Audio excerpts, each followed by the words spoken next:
And a good Thanksgiving Thursday morning, Philadelphia. I'm Andrew Salciunas. Johnny the K is off today, as I am sure a lot of you are today. First and foremost, before we get into anything Eagles-related and Philadelphia sports-related, I just want to start off the show by wishing all of you a very, very happy Thanksgiving. I hope you all have a freaking awesome day today. I appreciate everybody that is a part of this show, whether it's here at 97.5, the Fanatic inside One Ballot Plaza, or, of course, you as well, the listener, because the only reason why these lights are still on is because of you who tune in and day out. And if you are listening right now at 6 o'clock in the morning on Thanksgiving Thursday, that means you are a big fan of the station, a big supporter of us, and I don't want that to be forgotten, that we realize that, we recognize that, and we thank you all. So we really hope that you have a special Thanksgiving today. Have a great day. We have 3 great football games to watch tonight. Even the Bengals-Ravens game, people are sleeping on that one. That one might still be pretty exciting with Joe Burrow playing, and the Ravens, they've kind of been wishy-washy all season long. They are in first place in their division. So it's going to be a fun day today, and if you guys can be a part of it as much as you can, I would appreciate that, because Johnny's out today. Hopefully he is still asleep. He's got his turkey trot today, his 5K, so we're rooting on Johnny the K. But I would love to hang out with you today on this Thanksgiving, because so far I've not been able to wish a happy Thanksgiving to my wife or child because they're asleep right now, as they should be. So thank you all for being a part of Kincade Salciunas every single day, including this morning. All right, so I do have some fun Thanksgiving stuff that we'll get into throughout the course of the show, but it is a Philadelphia sports talk station. And so there are some Eagles topics that I will throw your way. And today, if you were listening yesterday, when we had our man Andrew DeCecco in, I had a very specific question for Andrew DeCecco because I wanted to have it for today's show. You'll hear the answer in the 7 o'clock hour because I want to kind of build up to it a little bit. But I have a topic that's going to kind of make you think. You might lie to yourself. You might be real with yourself. I don't know. That's your prerogative. You fan the way you want to fan. Nobody can stop you being the fan that you are. If you just want to say that everything is great when it comes to the Philadelphia Eagles and there are no issues, fine, go for it. You and I are on the same page, but I understand it. Like, what I need people to realize sometimes is I have this microphone in front of me. Yes, I get paid to give my opinion, but like you, I am an Eagles fan. I want things to go well. I just can't help myself by speaking truthfully in terms of how my brain works, which is a dangerous place sometimes. But when I started working here 11 years ago, I vowed to myself that I would never be the guy that says things just to try to get a reaction from you. There are people in the city that do it, and hey, they're successful. More power to them. It's just not something that I believe in. But one of our topics today is whether or not you believe the Bears are real. And I put real in quotes. Because the Chicago Bears right now are in first place of the NFC North. Right now, the Chicago Bears are 8-3. And I think a lot of us have said it at some point this year that the Chicago Bears aren't real. Connor Thomas, who is producing the show today. Connor, I believe it was at one point this week, you're like, yeah, they're going to beat the Bears. Is that correct? I feel very comfortable in the game tomorrow, and part of that is because I don't truly believe the Bears are real. All right. I feel the exact same way about the Bears. Hand raised, right? So, like, this isn't you're just a fan. Like, no, I feel the exact same way. When I think about the Chicago Bears, I look at them as the Washington Commanders of last year. At this point last season, the Chicago Bears were 7-4. So 1 win, 1 loss difference from where the Chicago Bears are right now. The Bears are 8-3. And the Washington Commanders were right around the division race with the Philadelphia Eagles. The Eagles were 8-2. The Commanders were 7-3. And then they got handed the loss to the Eagles. Remember, the Eagles beat them on that Thursday night to overtake first place in the NFC East. So right around this time was when we sort of saw the shift in the NFC East, and then the Eagles never looked back. The Eagles ran away with the division from there on, but we did see the Commanders turn things around, get to the playoffs, win their first playoff game. Then, of course, they beat the Lions, as we know, when the Lions were banged up, and they're in the NFC Championship game. And then we found out who they truly were, because the Eagles beat the crap out of them. Nobody was going to come into the Link that day, I think, and win. But the Washington Commanders were definitely not going to win because they were not ready. Here were some of the reasons why I did not believe the Commanders were real last year. Young quarterback that just hasn't really been figured out just yet. They batted 1,000 on every single off-season move. At some point, those aging players would just not be able to stand up to the test against some of the other better teams. And there are just teams that were flat out better than the Commanders, and the Eagles were one of them. And I still believe if the Detroit Lions were not banged up, the Commanders were not going to Detroit and winning that football game. We benefited from it because the NFC Championship game was here in Philadelphia. I look at the Chicago Bears in a very similar way this year. They have a young quarterback, year 2 for Caleb Williams, but the same draft out of with Jaden Daniels. But, of course, he has Ben Johnson now as the new head coach. So I don't even really look at year 1 for Caleb Williams in any sort of way because Matt Eberflus was that much of a dope, the Chicago Bears head coach. They don't have a dope running the show in Chicago right now. So you have Caleb Williams. You have a bunch of new players. Remember, 3/5 of their offensive line were offseason additions. Every move that they have made so far has worked. And I just don't think yet teams have been able to figure out them quite yet. But come playoff time, I think that's a little bit different. So just like the Washington Commanders of last year, that's how I view the Chicago Bears, which is where I'm going to put your brains in a pretzels right now. Because I know that I'm not alone and that Connor's not alone. That when we ask whether or not the Chicago Bears are real, a lot of us go, 8-3. It's a fake 8-3 team. What if they beat the Eagles tomorrow? Or what if they play well against the Eagles tomorrow? The line in Vegas is still 7. So Vegas is telling you that they don't totally believe in the Chicago Bears compared to the Philadelphia Eagles. But the Eagles have not done enough for me this year to respect them enough to lay that line. They just haven't. Whether it's the 3 and outs in the second half and they can't put a team away, even if they do have a 2-score lead, the ground game has just not been there to bleed out clock. It's just not there. Saquon Barkley's averaging 3 yards per carry. They can't keep on getting first down after first down after first down. They can't knock teams out. You saw it last week against the Cowboys when they were freaking up 21-0. So if you don't believe that the Chicago Bears are real, then you better think that the Eagles are going to have a good day tomorrow. If they don't, what are we going to start saying about the Eagles? Yeah, that's going to put you in a tricky spot for where you look at the Birds. Now, if the Bears do win the game tomorrow and they come to Lincoln Financial Field and they knock off the defending Super Bowl champions, that's about as real of a win as you can get. Think about where Denver has gone since they beat the Philadelphia Eagles at the Link.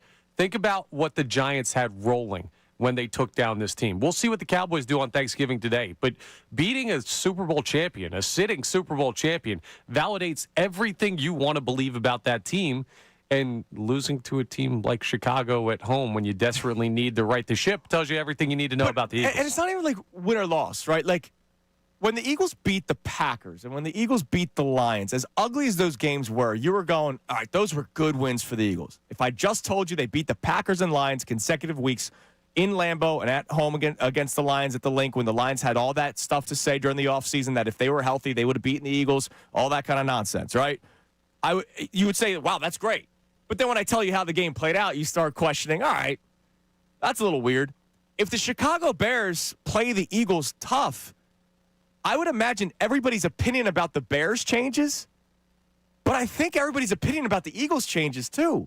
I don't think I get there with you because your opinion on the Eagles is what it is. The offense doesn't work. It may never work. We'll see if Kevin Patullo So then they're can figure not it out. real. They can be real. They're just not real the way we thought they would be ahead of the season. There's a lot of different ways to be real in the NFL, and a really good defense is one of them, if they're healthy. If they're healthy, which they're not. So I'm going to try to put your brains in pretzels today, but I want you to be honest, right? Like a couple of weeks ago, we did a similar sort of topic where we were saying, hey, this is a gut check game for the Eagles. If they win, is the season turned around? But you can't tell me that if they lose, they're fine. So you can either tell me tomorrow's game means nothing, or you could tell me, yeah, we'll either find out just how real the Bears are, or we'll find out how real the Eagles are. And my question at 610-632-0975 is, how real are the Eagles? Their offense isn't good. On paper, it is. But you've seen them this year. It's not been good. So coming up next, with John Kincade out today, I also have to play the role as the stat man. The comparison of these teams is drastically different. You'll find out if it's in a good way or a bad way next. It is Kincade and Salciunas. Johnny out today. I'm Ryan Solo. Connor producing the show today. And I want to hear from you on this Thanksgiving Thursday. We'll have a lot of fun with some non-Eagles related stuff as well. 610-632-0975. How real are the Eagles? It's Kincade and Salciunas, 97.5 The Fanatic.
Because I can kind of do what I want. So I asked Connor for some different bounce back music on this Thanksgiving Thursday. Again, good morning, everybody. Thank you for joining the show today. If you are a part of us this morning, you are a big supporter of 97.5 The Fanatic, which means you are a big supporter of us, me, Connor, Sean Robin, and we want to thank you for that. That's something that we are very thankful for on this Thanksgiving Thursday. Just looking at our YouTube chat, the fact that we're buzzing this early in the morning on a Thursday when everybody's off is beautiful. Shout out to our man Colin Berger, who is on the YouTube chat from PHL. He's about to fly out to Phoenix. So have a safe flight, Colin. We appreciate it as always, man. You're the man. And there's a lot of stuff to get into, not just Eagles related. Trust me, I have some Thanksgiving fun topics that we'll get into. I see the comments about Dylan Cease getting paid what he got paid yesterday.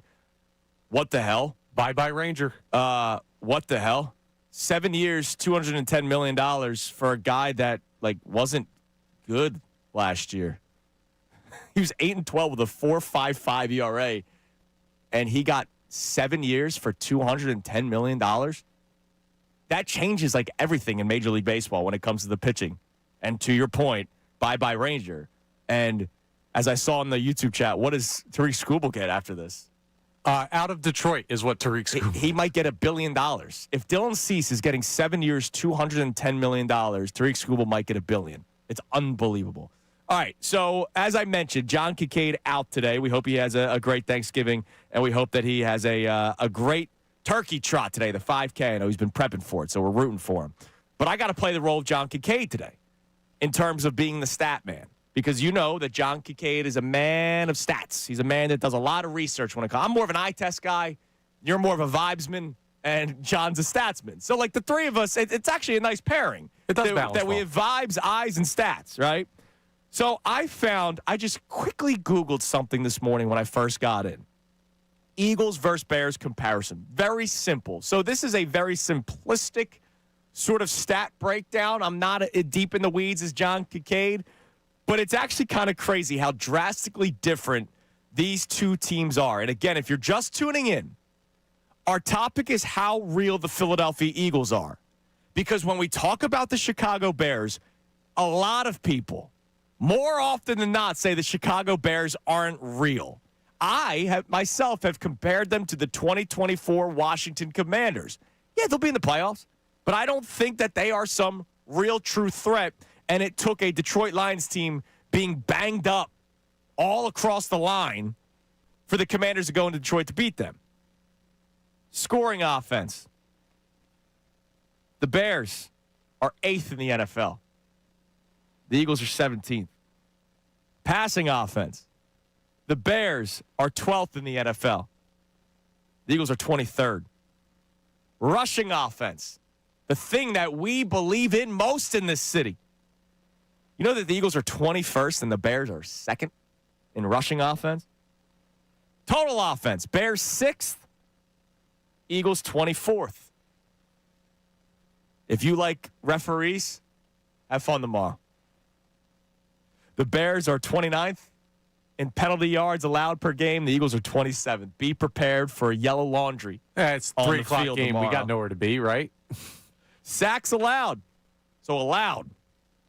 The Bears are 4th in least amount of sacks allowed. The Eagles are 17th. Turnover margin. All we care about in this city, if you're Nick Sirianni, is winning the turnover battle. Bears are 1st. Eagles are 6th. Now, that's offense. So you might say, all right, well, at least we got the defensive edge, right? Scoring defense, you do. Eagles are 8th. Bears are 27th. Passing defense, Bears are 21st. Eagles are 22nd. Now, there's context to it, right? Vic Fangio likes to play the soft coverage, just be beasts in the red zone. You let them get down there, but we're going to stop them. We're not going to let them get 6. Rushing defense, Bears are 28th. Eagles are 18th. Total defense, Eagles 20th, Bears 27th. Sacks. Well, we know why the Eagles are so low on this one because of the first 6 weeks of the season. Bears are 21st, Eagles are 22nd. So the defense, the Eagles clearly have a slight edge in some statistical categories. But when it comes to the offense, it's not even close. And so when I see the line at 7, I'm not saying the Eagles aren't going to win, but I don't think the Eagles cover that line because the Eagles do not deserve that sort of respect. What they have done offensively this year has been so bad that I can't sit here and say, yeah, they'll be able to cover that. Because right now they don't earn that respect from me. How real are the Eagles? If you're telling me that the Chicago Bears aren't real, they have identical records. statistically, the Bears have the edge in a lot of categories. You actually fear the play caller of the Chicago Bears. You do not fear the play caller of the Philadelphia Eagles. Well, we have fears in a different way. So chime in at 610-632-0975. Now, look, it's not just me saying we don't think the Bears are real or Connor saying the Bears aren't real. I know all the conversations we've had with you at 610-632-0975, the Bears aren't real. Do stats really matter when we have our eyes? Hear what Sal Palantonio called the Bears yesterday when he was on with our friends on Unfiltered. Also that, and we start to have some Thanksgiving Day fun as we'll have throughout the course of the show. That's where I really need you guys to all be involved. I'm actually going to put you all to the task in the next segment. I'm not going to have you cook, but I'm going to help you plan out the perfect Thanksgiving. It's Kincade and Salciunas. Johnny out today, 97.5 The Fanatic. Now on 97.5 The Fanatic Sports Update. Eagles trying to get the run game going. I'm Connor Thomas, and the Eagles will be enjoying their Thanksgiving with an eye on the Bears. They'll face off tomorrow at 3 p.m. And Nick Sirianni met with media yesterday and talked about the faith he has in Saquon Barkley still being the same player he was last year. We look at how everything looks when they got the ball in their hands. Like, I see the explosiveness, I see power, I see all the things that have made him a great football player. Just have to find ways to get him the ball and get him in space. Chicago has had trouble stopping the run this year, so opening up the run game tomorrow would be a big help for the Birds. On the injury report, though, Devontae Smith was once again a non-participant with a chest/shoulder injury/illness. A lot of stuff going on with Devontae, but it does put his status in question for tomorrow's game. We'll be watching that closely. Flyers rallied from a 2-0 deficit down in Florida last night to take down the Panthers 4-2. Tyson Forrester scored the go-ahead goal with just 45.2 seconds left in regulation. Flyers are off until tomorrow. Sixers are also off today. They play the Nets tomorrow night. Of course, we have a bunch of big NFL matchups today on Thanksgiving. Packers and Lions face off at 1. Chiefs, Cowboys at 4:30. And the Bengals take on the Ravens in the night game at 8:20. This update is brought to you by Supershore. Do you own a small business? You need to hear this. A seismic shift is coming. It's time to get Supershore. Not just kind of sure, not pretty sure, but Supershore coming soon. I'm Connor Thomas for the home of the Sixers, Flyers, and Union, 97.5 The Fanatic.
27 on this Thanksgiving Thursday morning here on Kincade Salciunas. Johnny out today. I'm Ryan Solo. Connor Thomas producing the show today. You're going to hear from Sal Paolantonio momentarily. Our question is, if you don't believe that the Bears are real, then are the Eagles real? 610-632-0975. The Bears are 8-3, so are the Eagles. The Bears are better than the Eagles in almost every single offensive statistical category. They have a play caller where you go, oh, man, that guy can actually, make this team a little bit more dangerous. The Eagles have better talent, but the Eagles don't have the play caller to put them in the right positions. Whereas the Bears have a decent amount of talent, but they have a genius of an offensive mind. But we still say that the Bears aren't real. So if we say that the Bears aren't real, what are the Eagles? 610-632-0975. A couple of responses on our YouTube chat. MBD this morning. Shout out to you. The Bears are total frauds. But with the way our O-line is playing, I have no idea about the Eagles. Deontay, the Bears are a weird team, man. Colin, I feel like the Eagles could win by 15, but also lose by 15. I wouldn't be surprised by either. And Deontay followed up by saying the Bears have a coach that can actually call plays. And so if we're talking about how dangerous the Eagles are and how the Bears are frauds, they're very similar. And if anything, you could say that the Bears are actually playing above their level. They're playing above what their standard is, and the Eagles are playing well below their standard. But are the Bears real? Here was Sal Paolantonio yesterday on Unfiltered. Listen to what he called the Bears. I think this is a big bounce-back week because I think they can clean up. Those are fixable problems, all of those things. They're fixable. The Bears are sort of a mirage of a team. If you keep Caleb Williams in the pocket, and the Eagles can do that, they have speed on the edges, use more of a mush rush, don't get up the field that much, cut off his second reaction plays like Vic Fangio said yesterday in his press conference. I think you can bottle up their passing game, and I think you can throw on them. He called them the mirage of a team. So that tells me he doesn't believe that they're real, because that's what a mirage is. You think you see something, but it's not actually there. So, Connor, when somebody says that the Bears aren't real, why do we say that, and yet we don't even think about that when it comes to the Eagles? Well, because their schedule has not been remotely tough, and they have zero pedigree based on the guys that they currently have in command. The quarterback has zero pedigree. The head coach has zero pedigree as a head coach. Like, that organization doesn't win. Meanwhile, the Eagles, if you look at their recent history, all they do is win. That's the main difference, is the perception of what the quality of organization is. And maybe we're missing stuff because the numbers tell you these teams are close and that the Bears are probably playing better football. But then you bring in the schedule portion of it too. And until the Bears have a signature win, they're not going to be considered real, and they don't yet. So they start off the season 0-2 with losses to the Vikings and the Lions. Then they beat the Cowboys, Raiders, Commanders, Saints. So they win 4 straight games against 4 bad football teams, to your point. Then they lose to the Ravens. Then they beat the Bengals in that crazy 47-42 win where onside kicks were being recovered and the Bears still found a way to win. Then they beat the Giants. Vikings on the road, which is an impressive win, regardless of what you think about 9. And then they beat the Steelers last weekend, but that was the Mason Rudolph-led Steelers. So to your point, the Eagles, in terms of what they have done against their schedule, much more impressive than what the Chicago Bears have done.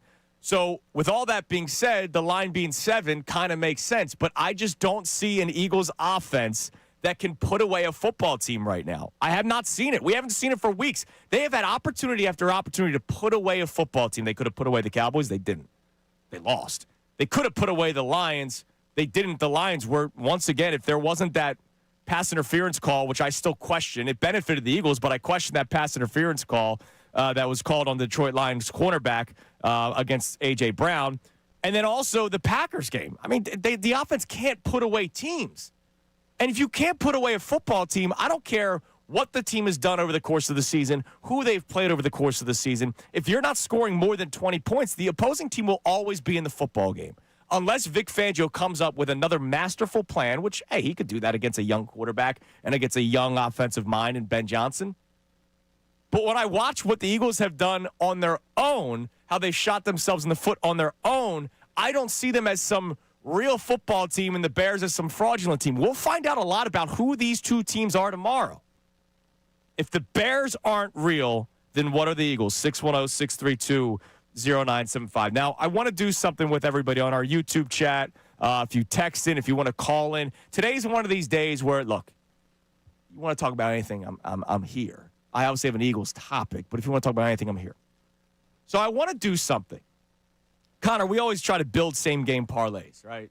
We always build the SGP. Well, two of the people on the show try and do it, and I try and kill them. No, you try, you just lose. Instead of building a parlay, let's build the perfect Thanksgiving today, Connor. All right. And I'm not just talking about the meal. Like, I'm not saying, like, the stuffing. Like, yeah, duh. The stuffing's got to be there. But to me, Thanksgiving is more than just a meal, right? Like, when you're a kid, Christmas is all about Santa's coming to town. I got to open up those presents, right? But as you get older, you realize that Christmas is more than just opening up presents, about getting together, hanging out with your family, the traditional stuff that you do. We've been hosting Christmas since we moved back to South Jersey. So, like, we have a lot of our own traditions. Thanksgiving is another traditional holiday, right, where you have your traditions. So imagine a world where time actually moves slow, because you can't fit everything into one day. I get it. But imagine a world in which everything moves slow, and you can fit everything into one day. So what I'm asking for people to do is message us any way you can. YouTube, shout out to you guys as always. Twitter, text line, phone line, 610-632-0975. It's the same number to call in or text in. But I want to build the perfect Thanksgiving day. And for me, the thing that screams Thanksgiving for me, God rest his soul, even though he's no longer with us. You know you will hear his voice at some point during the Fox broadcast today, but I don't even want to freaking wait till 12:30. I'm going to play it here at 6:34 in the morning. And so our friends at the Four Seasons cooked you a turducken. There it is. What that is? I think it's a turducken. It is a turducken. You need fresh turducken. I'm going to have crazy turducken. But anyway, here's how you slice it. See, a lot of people don't know. You have to slice it down the middle. See, and then you slice it across this way. Because what it is, it's a deboned chicken stuffed in a deboned duck, stuffed in a deboned turkey with dressing between the chicken and the duck and the duck and the turkey. So as you cut down that way, you go turkey, dressing, duck, dressing, chicken. So traditions does not have to be a meal. Traditions doesn't have to be singing a song around the holidays. Traditions can just be saying, every Thanksgiving I wake up and I listen to that clip. It's the first thing I did this morning. It's one of my things on Thanksgiving. Yesterday, I baked my cheesecake for the 19th straight year. I baked my cheesecake yesterday that will be enjoyed after the Thanksgiving dinner tonight, right? So traditions is a lot of things, and it's not just the day of, it's also the day before.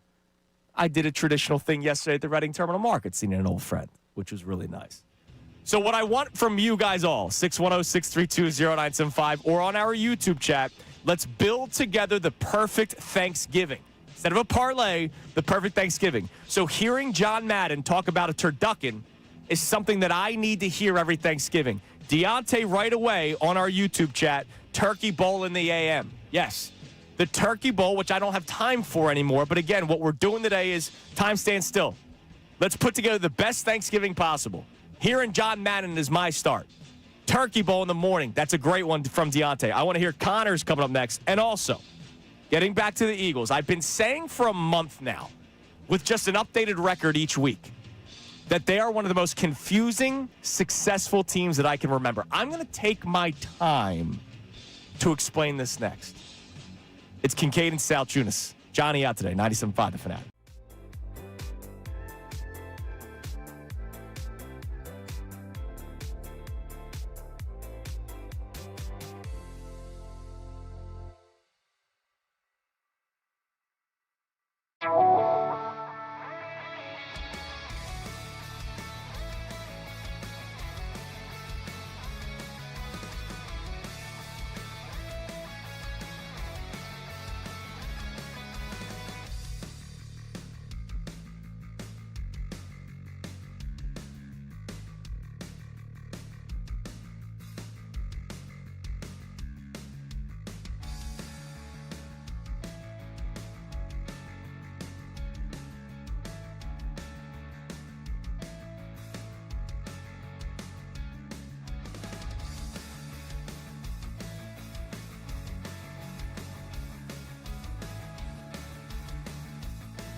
97.5 The Fanatic. Hit me with something else music-wise, Connor. I put Connor to the test this morning. I need to hear different music. Oh, dude. You know, I like our return music.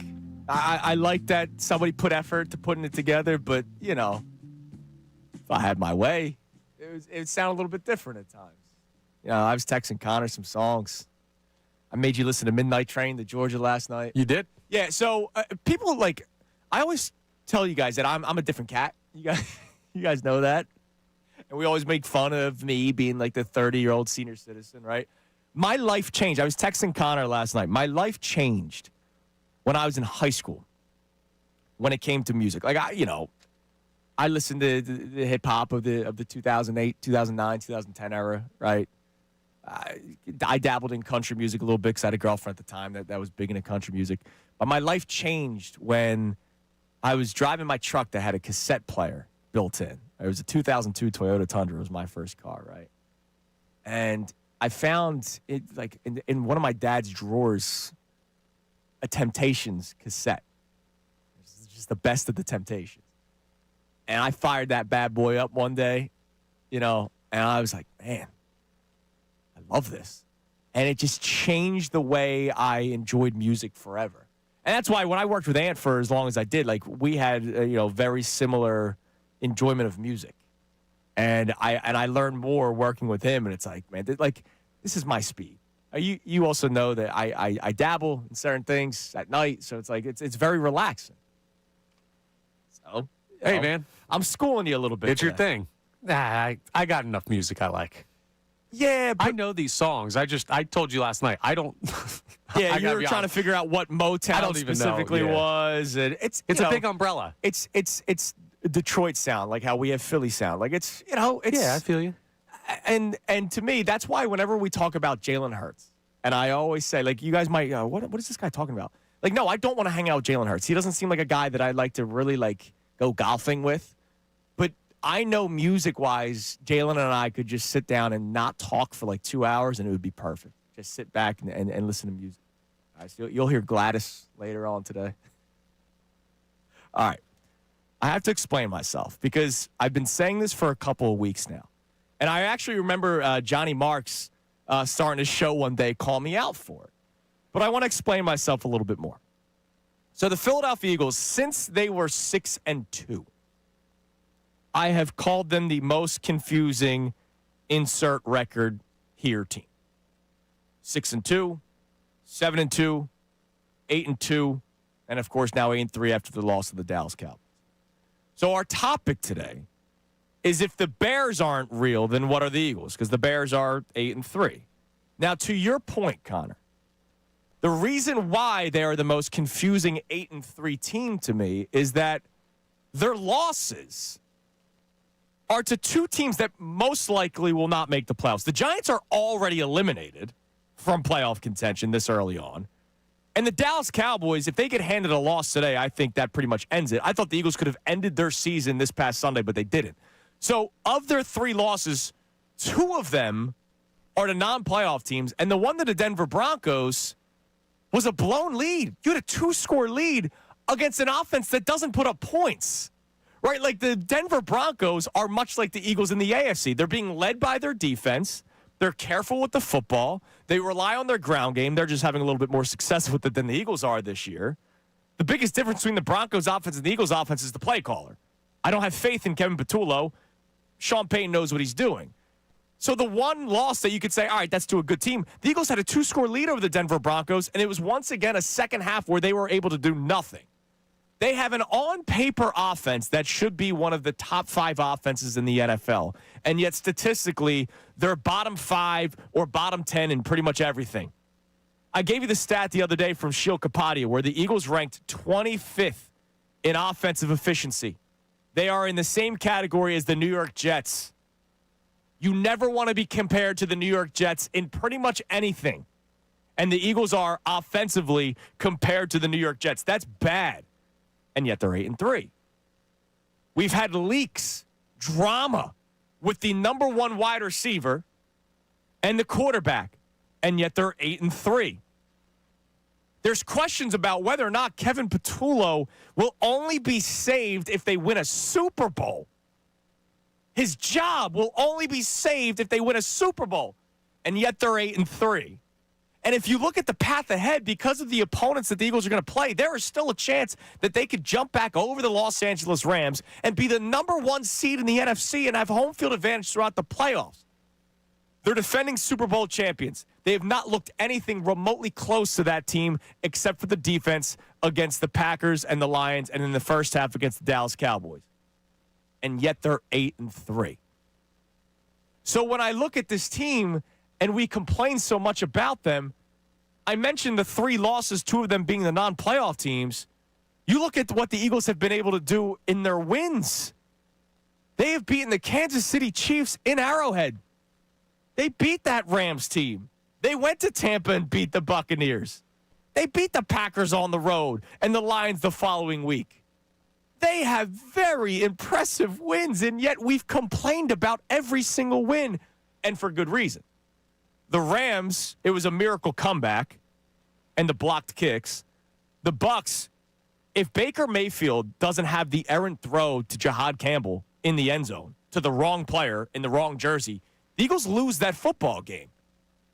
The Packers, look, the defense was ridiculous, but you only scored 10 points. The Lions are potentially 1 drive away, if it's not a missed call, from maybe going downfield scoring. They would have to get the 2-point conversion to tie it. Oh, no, sorry, they were down 7. They just needed a touchdown. They are such a confusing team to me, and yet we look at them still completely differently than the Chicago Bears. Well, yeah, there's a perfect example that happened in the other conference just this last week of exactly what this matchup is. You know which one it was? What? The Indianapolis Colts traveling to Arrowhead. The exact example. Now, the Eagles' record is better than what the Chiefs are, but the Chiefs have pedigree. They were the home team in that game. And guess what? It didn't look pretty. It took overtime.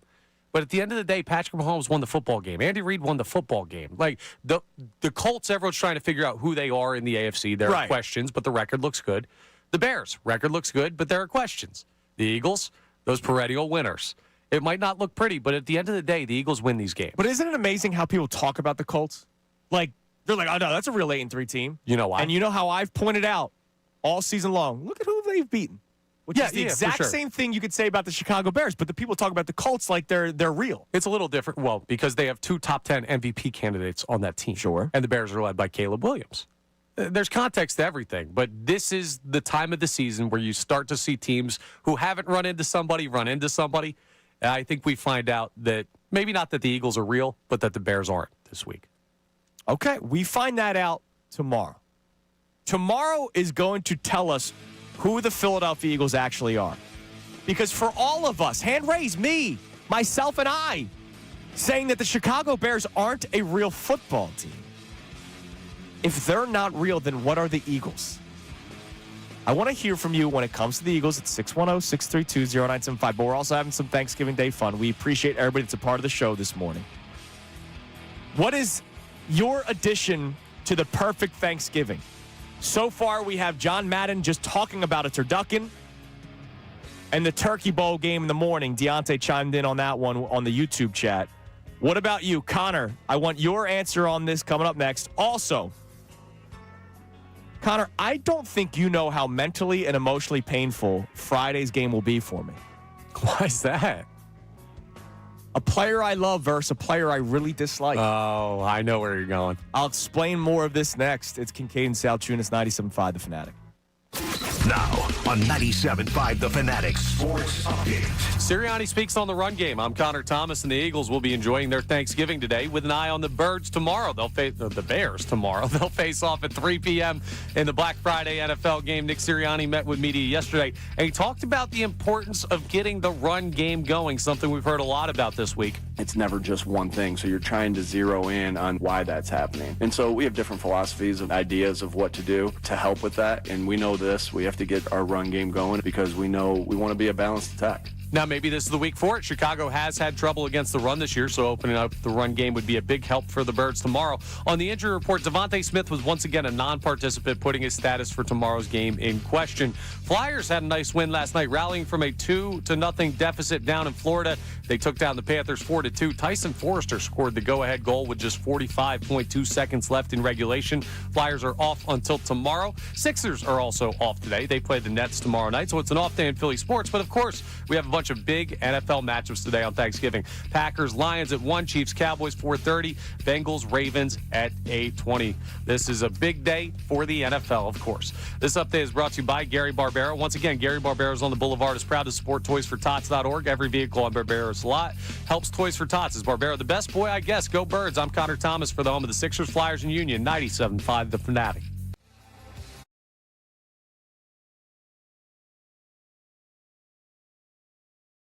He's got goals in 3 straight games. The saves. Back out in front off the Flyers stick. Into the high slot. Ladar makes the save on Hayes. The hits. Sealer up hands play.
All of you, thank you for being a part of the station, not just here on Kincade Salciunas, but Middays with Marks and Unfiltered with Bill Colarulo and Ricky Bowe and Philly Sports Tonight and all the games that we air and the weekend programming as well.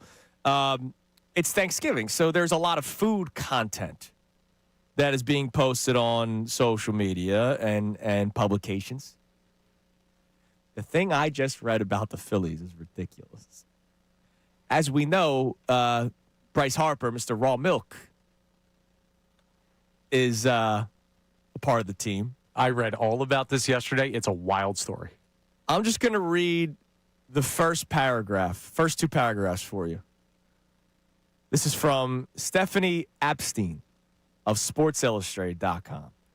On any given day in the Phillies clubhouse, one of the more impressive juxtapositions in sports unfolds. In one corner sits first baseman Bryce Harper, eating organic, pasture-raised beef from a local farm cooked without seed oils, perhaps with a side of bread he made himself from flour from a small operation in Texas, or raw milk from Lancaster, PA. As a snack, he might mash a banana with protein powder and cashew butter, or occasionally indulge in freeze-dried strawberries. Across the room, Zach Wheeler is digging his pitching hand into a bucket of Popeye's fried chicken. And then Harper, at age 32, will go 2 for 4 with a double and a walk. And Wheeler, at the age 35, will strike out 10 over 7 scoreless innings. A Popeye's fried chicken bucket before pitching is a wild choice. But hell, if it works, and maybe the grease adds a little spin to the curveball, I don't know. Everyone's got their meal. When I threw in college, I would go to the only fast food restaurant we had in town and get 2 sausage, egg, and cheese McGriddles every single day that we played a weekend game. Listen, you got to have your routine. And if for Wheels, that's Popeye's chicken, go after it. But that's awesome. I love when we look at athletes or talk about athletes, we look at them as like gods, right? And that they don't walk on the same land that we walk on, right? They're totally different people because they're the best at what they do. Even the worst player on a basketball team would cook your ass on the playground, right? We all know it. So we look at these athletes as totally not even human sometimes. And then you find out that Zach Wheeler, like you, just wants to crush a bucket of Popeye's chicken. The only difference is I'm sitting on the couch after eating that Popeye's chicken and probably upset with all my life choices, whereas Zach Wheeler's going to be like, yeah, I'm going to make millions of dollars by striking out 10 because this fuels me. Unbelievable. It's a cool story. It's on SportsIllustrated.com. Check it out. You're listening to 97.5 The Fanatic, WPEN, WPN, HD1, Burlington, Philadelphia, Beasley Media Group Station, broadcasting live from the Comcast Business Studio, powering possibilities. Giant of the K out today on this Thanksgiving Thursday. Connor, I appreciate you for coming in this morning and producing the show. I appreciate Sean Rodman, who's doing a double duty back there, our associate producer, but also running the YouTube feed. So thank you to Sean for being here this morning, because without him, we would not have been on YouTube. And I see a lot of our daily YouTube viewers are there today. It's Thanksgiving, and you're a part of the show today. We appreciate you. So what I want people to do today, not only respond to our Eagles question about just how real the Eagles are, because if you don't think the Bears are real, then what are the Eagles when they have the same record? How do you put together the perfect Thanksgiving? I played you, John Madden, talking about turducken because I needed to hear it. Deontay chimed in with at any point during the day, well, he said the morning Turkey Bowl game. Connor, what are you going to add to the perfect Thanksgiving? And it doesn't have to be food. Man, I'm between 2 right now. It's a tough choice for me because something that I really love is the buffet style of Thanksgiving. Like, waiting to be served certain stuff is kind of annoying when there's so many people around. Yeah. Setting it all out is the only way to do it.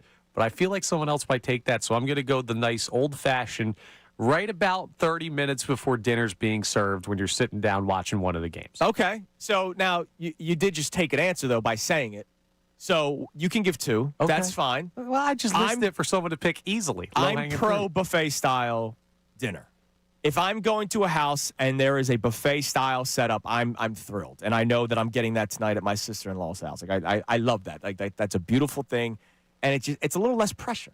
Yeah, and just, not on the table either. because Yes. that's too much space. They have a fold-out table that they have in a totally different room from where you actually eat. That's the way to do it. Which is spectacular. It's great work, great planning, and you know me, I'm a big planner, so that's a great one. The old-fashioned is a strong choice, as long as you're getting home safely. Some of us are working tomorrow, too.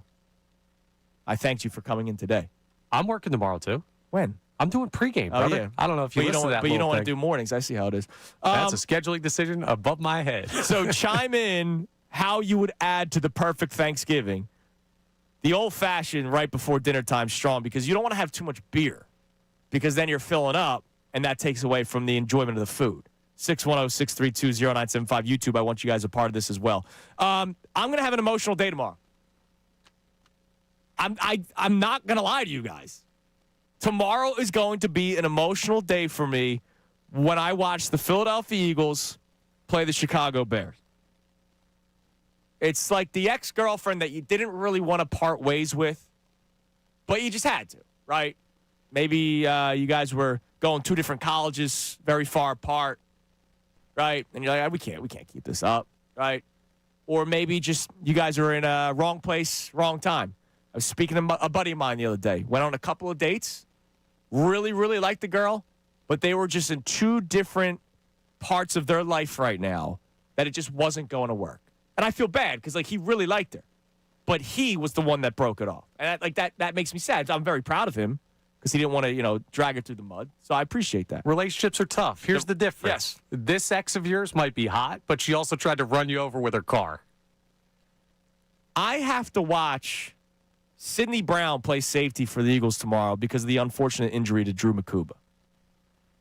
And I also have to watch Chauncey Gardner-Johnson play safety for the Chicago Bears. Now, I know this is his 18th team this year, CJGJ.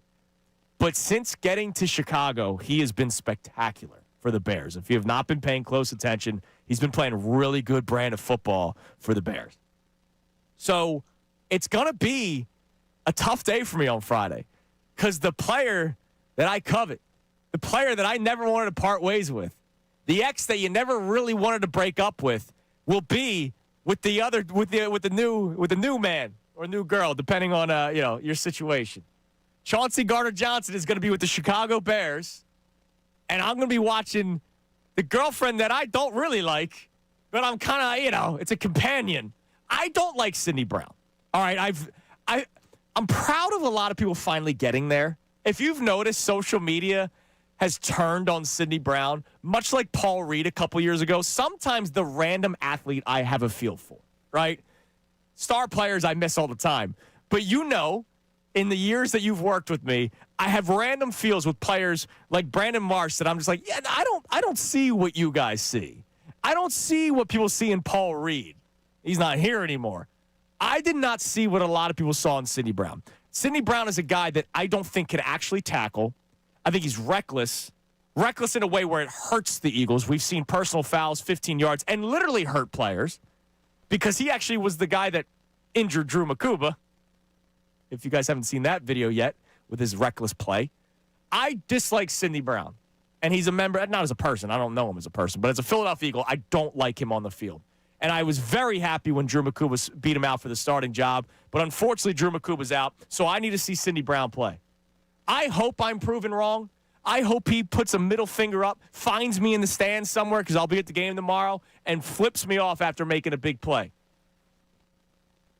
But, man, I'm scared having to watch Chauncey Gardner-Johnson tomorrow. It's emotional for me. Yeah. How much stuff do you have that you still keep from your childhood? Do you have stuff that you had growing up? Yeah, I actually do. I gave a lot of it to Coop, believe it or not. I'm a hoarder. I totally believe it because you're trying to hoard your Philadelphia sports memories. It was the same way with a guy like Sir Anthony Dominguez, who maybe this offseason we could see back and play for the Phillies. Yeah, because he should never have left to begin with. No, see, you liked him, but he should have left, just like Chauncey Gardner-Johnson should have left, because sometimes your time just runs out, and it doesn't always have to do with the quality of player. It's the Andy Reid principle. And the Eagles had reached their Andy Reid breakpoint for the second time with Chauncey Gardner-Johnson. So, yeah, he's a great player, but you got to let it go. Andy Reid will hire a convict. Will sign a convict. And then they'll wear free 4 shirts. I'm not saying that. I'm saying the Andy Reid's time was up here, even though you knew he was going to be a good coach somewhere else. That's what I'm saying. Sometimes you just have to Oh, I part get ways what you're because saying. it's not going to work. Not whether or not Andy would have him on the team. Yeah, but you can't say it's not going to work when they literally won a freaking Super Bowl with him on the team. Like, Chauncey Gardner-Johnson was a big part of that number one defense that we all loved last year. I understand. And what he's shown you this year is he's not a part of a winning team until he got to Chicago, and we'll see if they're even real. They're 8-3. We'll see if they're real. We find that out tomorrow. How real are the Eagles? If you say the Bears aren't real, then what are the Eagles? They have the same record, 610-632-0975. Renee on our YouTube chat. Good morning to you, Renee. She says, we'll win, Andrew, and it's going to look all better. But then she followed up by saying, if not, my crash out will commence, which is interesting because Renee is one of the fans that gets on me and John anytime we sort of have a critical viewpoint on the Eagles. Oh, can we move on from this drama? Can we do this? Can we do that? Well, if you're reaching crash out time, that scares me. If one of the biggest Eagles fans I know is reaching a crash out point. If the Bears aren't real, what are the Eagles? Sal Palantonio, you'll hear this coming up next, called the Bears something specific, which will tell you how he feels about Chicago. And then later this hour, I asked Andrew DeCecco the question yesterday, telling him that I would use it for the show today. So he put together his best effort for his answer. You'll hear what Andrew DeCecco thinks about the Chicago Bears coming up around 7:25. 610-632-0975. Also, a lot of you are ready to see family and friends today. That's the beauty of Thanksgiving. We all can admit that there are things about our best friends and our family that we don't like. There are things about your best friend that you can say, man, I hate that about you. I have something on Nick Sirianni that I need to talk about. It is Kincade and Salciunas, Johnny out today, 97.5 The Fanatic.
reach out to me.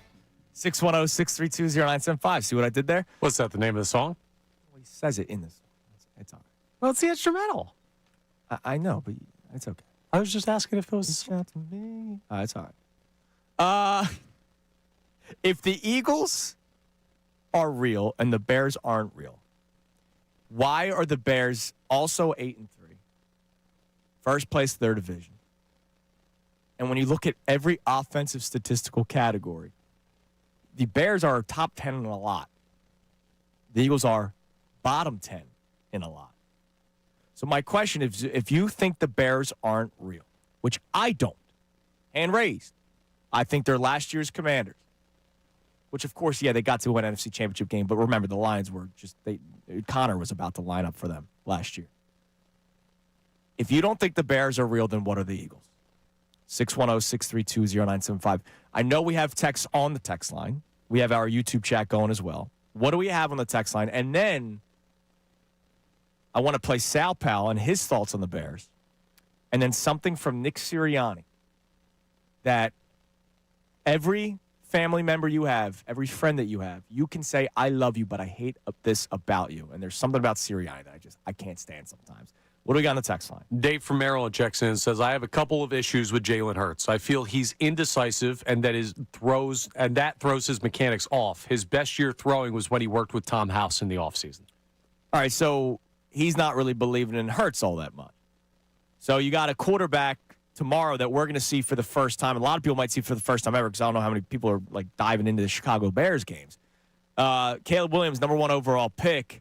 A lot of people wrote him off after year 1. I thought that was unfair for people to do that when he was playing with Matt Eberflus. And like that Bears organization last year was so dysfunctional. They bring in Ben Johnson. The first couple of weeks didn't look all that great. I wasn't surprised. Remember, they have 3 brand new offensive linemen. Teams don't really play in the preseason anymore. So I'm not surprised that the offensive line struggled a little bit early on in the season. And Caleb Williams, who does have a knack for holding on to the football too long, that's going to be a recipe for disaster. They started the season 0-2. They're 8-1 since. The offensive line have played together a little bit more now. Communication goes a long way. You see it with the Eagles, right? When these guys are together week in and week out, you see how good the Eagles' offensive line could be. You're seeing that with the Chicago Bears now. But to Connor's point, and to what everybody says, and me included, as one of the reasons why you don't totally believe in the Bears, is who they've beaten. They've beaten the Cowboys, the Raiders, the Commanders, the Saints, the Bengals, the Giants, the Vikings, and the Steelers.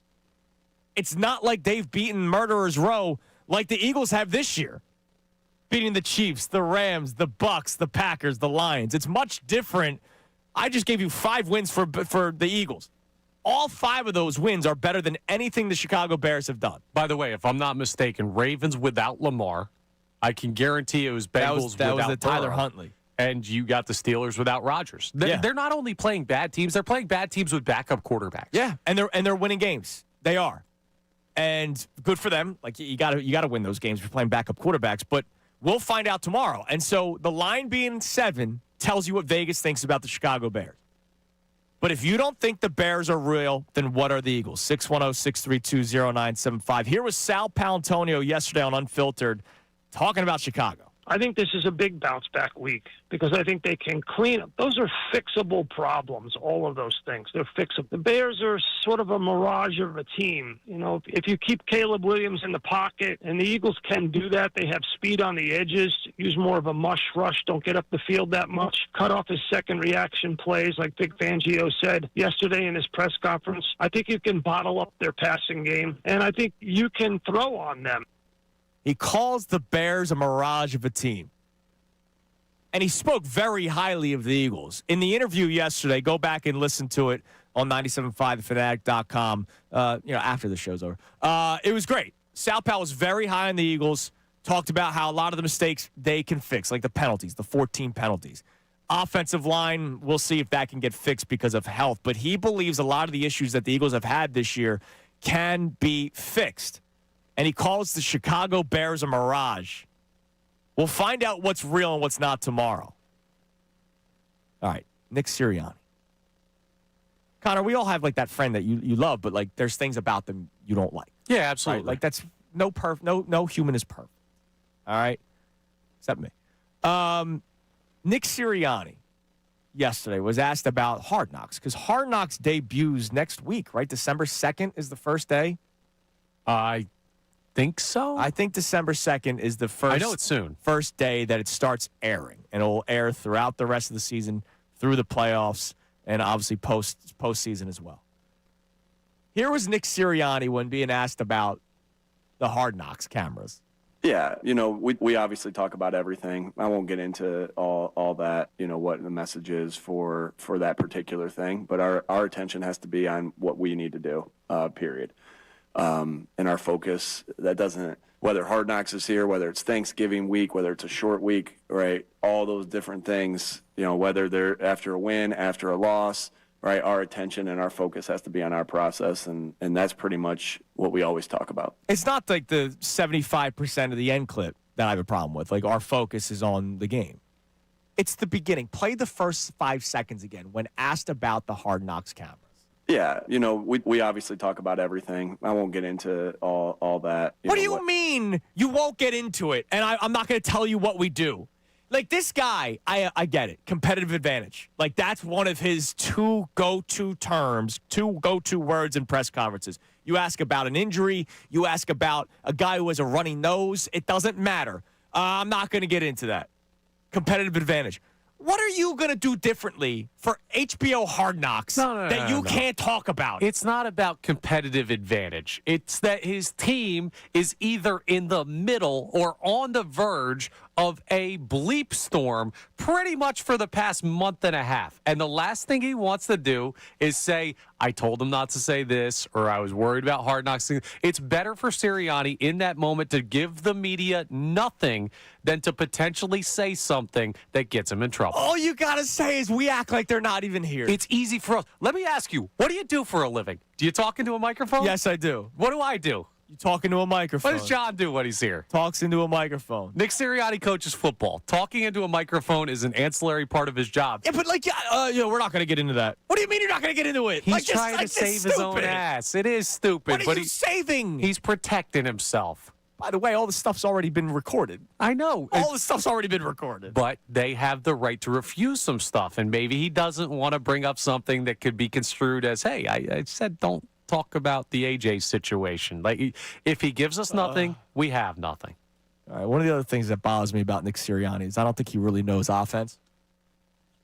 That's fair. So coming up next, I have another question for tomorrow's game. And I'm going to bring this back up tomorrow when Johnny the K is back because I'm curious what his opinion is on this. Will tomorrow's game change how we look at Sirianni a little bit? Because Nick Sirianni and this offense has been putrid.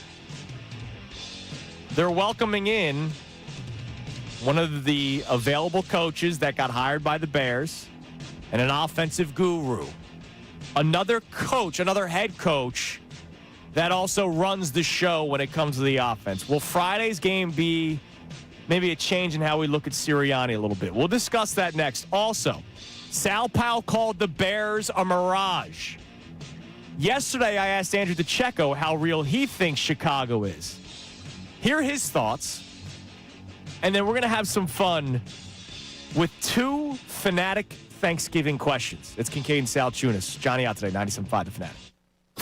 Now on 97.5 The Fanatic Sports Update. An eye on the Bears. I'm Connor Thomas, and the Eagles will be enjoying their Thanksgiving today, but they'll have an eye on Chicago. They'll face off with the Bears 3 p.m. tomorrow at the Link. And Nick Sirianni, well, he's got an eye on Saquon Barkley because he met with the media yesterday, and he talked about the faith he still has in Saquon to be the player he was last year. We look at how everything looks when they got the ball in their hands. Like, I see the explosiveness, I see power, I see all the things that have made him a great football player. Just have to find ways to get him the ball and get him in space.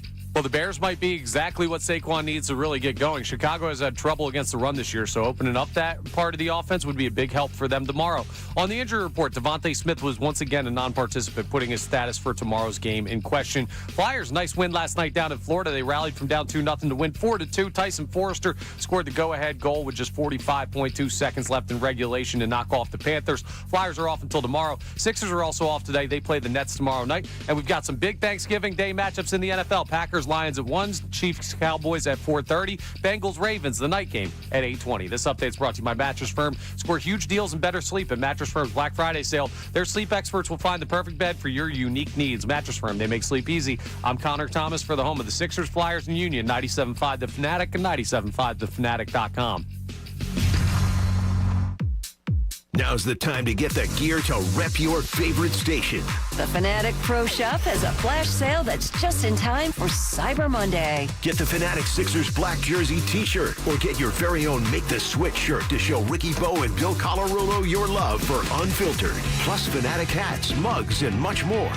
Get shopping now and get in time for the holidays. The Pro Shop at 97.5thefanatic.com. Let's talk about the holiday gift that she really needs this year. Not a household appliance, not another gift certificate she forgets about and then it expires. What she really needs? Well, it's at Benari Jewelers. She needs a wardrobe of jewelry, things that she can wear every day. From the grocery store and the gym to those romantic date nights and special occasions. Those coveted tennis bracelets, dazzling diamond stud earrings, or maybe colored gemstones set in a stunning pendant. Whatever it is that she needs, you'll find it under one roof. Benari Jewelers, the area's largest selection and latest designs from the world's premier designers. Oh, and what you need before you visit, some Benari inside information to help you save. Just go online to BenariJewelers.com and unwrap amazing savings. Then visit one of our showrooms, where this holiday season you'll find everything she needs. Benari Jewelers, 2 locations, Exton and Newtown Square. Online at BenariJewelers.com. It's the Black Friday sales event at Ross Choate's Norristown Chrysler Dodge Jeep and Ram. Lease a 2025 Wrangler Sport S for only $379 a month. Drop the top and enjoy this beautiful fall weather. Truck buyers, pick out a new 2026 Ram 1500 Bighorn Crew Cab 4x4 and lease it for only $419 a month. Or buy it with 0% financing for a full 60 months. 0%. Perfect if you have no interest in interest. How about a 2025 Grand Cherokee Laredo full-size SUV, the flagship, for only $295 a month? $295. 866-415-8892 or NorristownCDJR.com. We're only 10 money-saving minutes from the King of Prussia Mall. Now, without the fast talk, Wrangler lease is 36 months, the Ram is 42, and the Grand Cherokee is 27. 7,500 miles per year, $48.88 due at signing with approved credit. Includes loyalty while supplies last. Tax, license, and $477 doc fee additional. Offer expires 12/1/25. Progressive knows there are some surprisingly expensive things in life, like rugs. People say a rug would really bring the room together. And sure, you don't know what that means, but it sounds important. Suddenly you're using words like jute and sisal. Then you see the price and lose it, because how can the thing you walk and spill on cost so much? So you devote your life to taking down Big Rug. But then you remember that switching your home and auto to Progressive could save you hundreds. So, looks like Big Rug is safe. For now. Progressive Casualty Insurance Company, affiliates, and other insurers. Not available in all states. Why choose a Sleep Number smart bed? Can I make my site softer? Can I make my site firmer? Can we sleep cooler? Sleep Number does that. Cools up to 8 times faster and lets you choose your ideal comfort on either side. Your Sleep Number setting. Enjoy personalized comfort for better sleep night after night. It's the final days of our Black Friday sale. Recharge this season with a bundle of cozy, soothing comfort. Now only $17.99 for our C2 mattress and base, plus free premium delivery. Prices higher in Alaska and Hawaii. Check it out at a Sleep Number store or sleepnumber.com today. Febreze. It's a classic odor tale. You fried fish for dinner, cleaned up, but the smell is still in the house. And the neighbors are coming over for game night. They're on their way. And then you spray Febreze Air Mist. Febreze Air starts working instantly to fight even your toughest odors, so you go from fish to fresh like that. Now all you have to worry about is Pam cheating at charades. Breathe happy, Febreze, la la la la la. Hey, Philadelphia, be sure to listen to Sports Investors Daily every Saturday and Sunday at 8 a.m. And for a free pick on a recorded line, call us at 888-994-6669. Learn how Virtua Health's lung screening and robotic bronchoscopy catch lung issues early. Watch the full Stay Well Health chat at 975thefanatic.com/Virtua.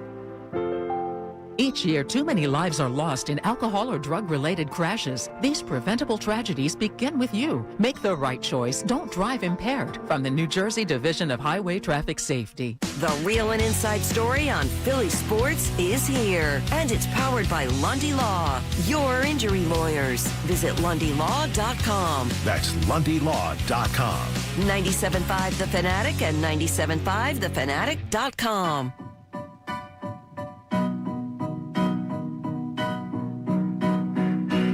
You know, I got such a love-hate relationship with these aggregator accounts on social media. The ML Football, one of them. You know, there's the Dove Klimans, all these things. I never understand the beef with them.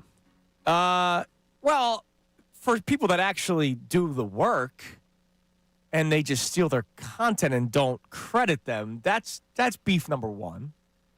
Like, there was a guy earlier this year that I went after on social media because he literally stole a photo that somebody else posted and acted as if they were the ones that took it, and they don't even live on the East Coast. So, that's bad. Yeah, I get it, but that's bad. Listen, man, social media, clicks and everything, it's a dirty game. Always has been, always will be. Now, one of the other love-hates is I just read something during the break that I was like, I can't wait to bring this up on the air. Let me just kind of confirm this. And it is confirmed, but it was said 2 years ago.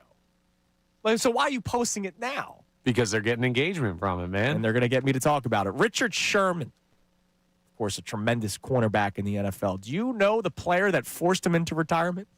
I've heard this before, but I don't remember. Devontae. Then he was playing for the Niners at the time, and the Eagles were playing the Niners. And he was on his podcast saying, I'm chasing him, praying, don't throw it to him.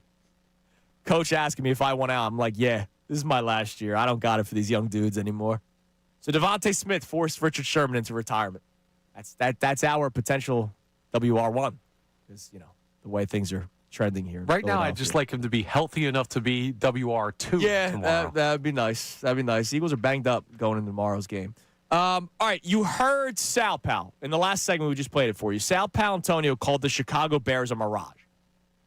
My question for you today, it's 610-632-0975. We are on the air. We are live on YouTube as well. So if you're listening and you've never really checked us out on YouTube, maybe today's a good day to do it.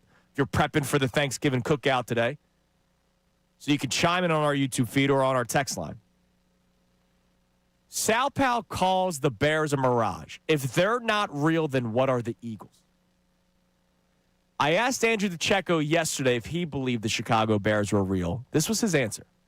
Yeah, I think they're legitimate. And Caleb Williams is a quarterback that he's a little sporadic. He has a strong arm, and they have a very deep group of receivers. So DJ Moore, Rome Odunze, Luther Burden III, Olamide Zaccheaus, they're pretty deep at wide receiver, and they have two tight ends that I think are going to, I don't want to say thrive over the middle of the field. I think they're going to be utilized. Colston Loveland, who's their first-round pick out of Michigan, tremendous talent, athletic. Cole Kmet, he was a starter for them for a while, too. That's not a bad number 2 tight end. And their offensive line, they've invested in that. So I believe that they are starting to sort of take shape there, and they have 2 running backs in Kyle Monangai and DeAndre Swift. And then defensively, they're really banged up at linebacker right now. We're going to have to wait and see about that. In the secondary, Gardner Johnson and Kevin Byard. At corner, they have Tyreek Stevenson and Nashawn Wright. And then on the defensive line, they have Montez Sweat, who's always a force. But they don't have a lot there in terms of their defensive line. So on paper, it would seem to be that the Eagles should be able to pounce. Hopefully that Cliff Notes version of what I just gave you is helpful for you. So my follow-up is when you hear people say that they might be a fraudulent 8-win team or that they remind me of the Commanders from last year, and they can win a playoff game, but that might be it. Like, what is your response to somebody saying, yeah, I don't know how real they are. We'll see the second half because their schedule gets tough. So what is your response to somebody that says that? Have you watched them? I mean, they're not a powerhouse by any measure, but they are a team that can put up points. They are a team that is believing in their young quarterback. I think Ben Johnson knows how to push all the right buttons. Defensively, I think they leave a lot to be desired. But offensively, with their 2-headed rushing attack, their 2 tight ends, and their group of 4 receivers, I think that they have proven throughout the season that they can put up points. Now, they are an inconsistent offense, but they're for real. And I viewed them this season as a team that I thought was going to be intriguing, but I didn't think they were quite ready yet to make a dent in their division. But they've proven me wrong thus far. We'll see. They're a really young football team, and I think that they have a lot of players to build around. I think they are for real. Now, the other reason why I don't think they're real, and look, I love Andrew DeCecco, so I always appreciate his opinion and his acumen and his knowledge of the game. They're 8-3, first place of their division, with a -3 point differential. Now, look, part of it was their Week 2 game when they lost 52-21 to the Lions. All right, so that's a beatdown, and that was Dan Campbell putting it on the table against his old offensive coordinator, Ben Johnson. So, I'm going to show you who the boss is around here. So that's going to change things. But it's not like the Bears. The Bears have won. Here are the games. So they beat the Cowboys 31-14, but they beat the Raiders by 1, the Commanders by 1. They beat the Bengals by 5, the Giants by 4, the Vikings by 2, the Steelers by 3. They don't run away with football games. But neither do the Eagles. No, we don't. The Philadelphia Eagles had a 21-point lead and lost. The Eagles had every chance to put their foot on the throats of the Packers, and they couldn't. The foot on the throat of the Lions, and they couldn't. Now, those teams are really good, and they have good defenses. But if you don't have a ground game, which the Eagles do not, and you heard Andrew DeCecco glow about the Chicago Bears ground game and what they are able to do in every sort of asset of an offense, from the quarterback to the ground game to the offensive line to the tight ends to the wide receivers on the outside, the Bears get things going offensively. The Eagles don't. 30% of their drives, 31% of the drives this year have resulted in 3 and outs. That's horrible. You have to go back to 1984 for a team with a record that the Eagles have to have a 3 and out percentage like that, and it was the Denver Broncos, who finished 13-3, good for them, but lost in the first round of the playoffs. If the Chicago Bears aren't real, now Andrew DeCecco says that they are, then what are the Eagles? Because the Eagles have had so many offensive issues this year. Now, their defense, I think, will be able to slow down the attack of the Chicago Bears. But what is slow down? Keep them to 20 points? Okay. Do you score 21? I don't know. I don't know what the Eagles put up offensively. To me, the fact that the line is 7 is crazy to me because I don't think the Eagles deserve that respect. They win tomorrow. I'm telling you right now, they win tomorrow. But a 2-score victory? I don't see that. Dangerous line. That's Vegas telling you everything they think about the Eagles. I mean, look where their odds are to win the division still. Look where their odds are for the Super Bowl still. They're still a really good team. And when you look at the granular stuff, I think the Eagles season looks worse the closer you look.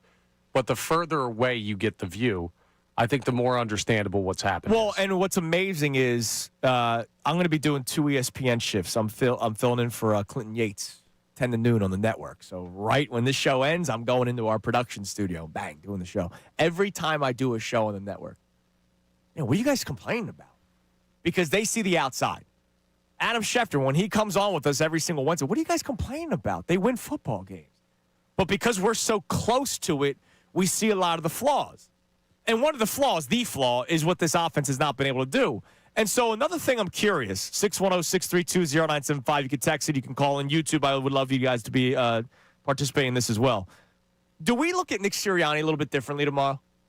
Regardless, win or lose, if the Chicago Bears have a good day offensively, it's another young offensive mind that got a head coaching job that I'm jealous of.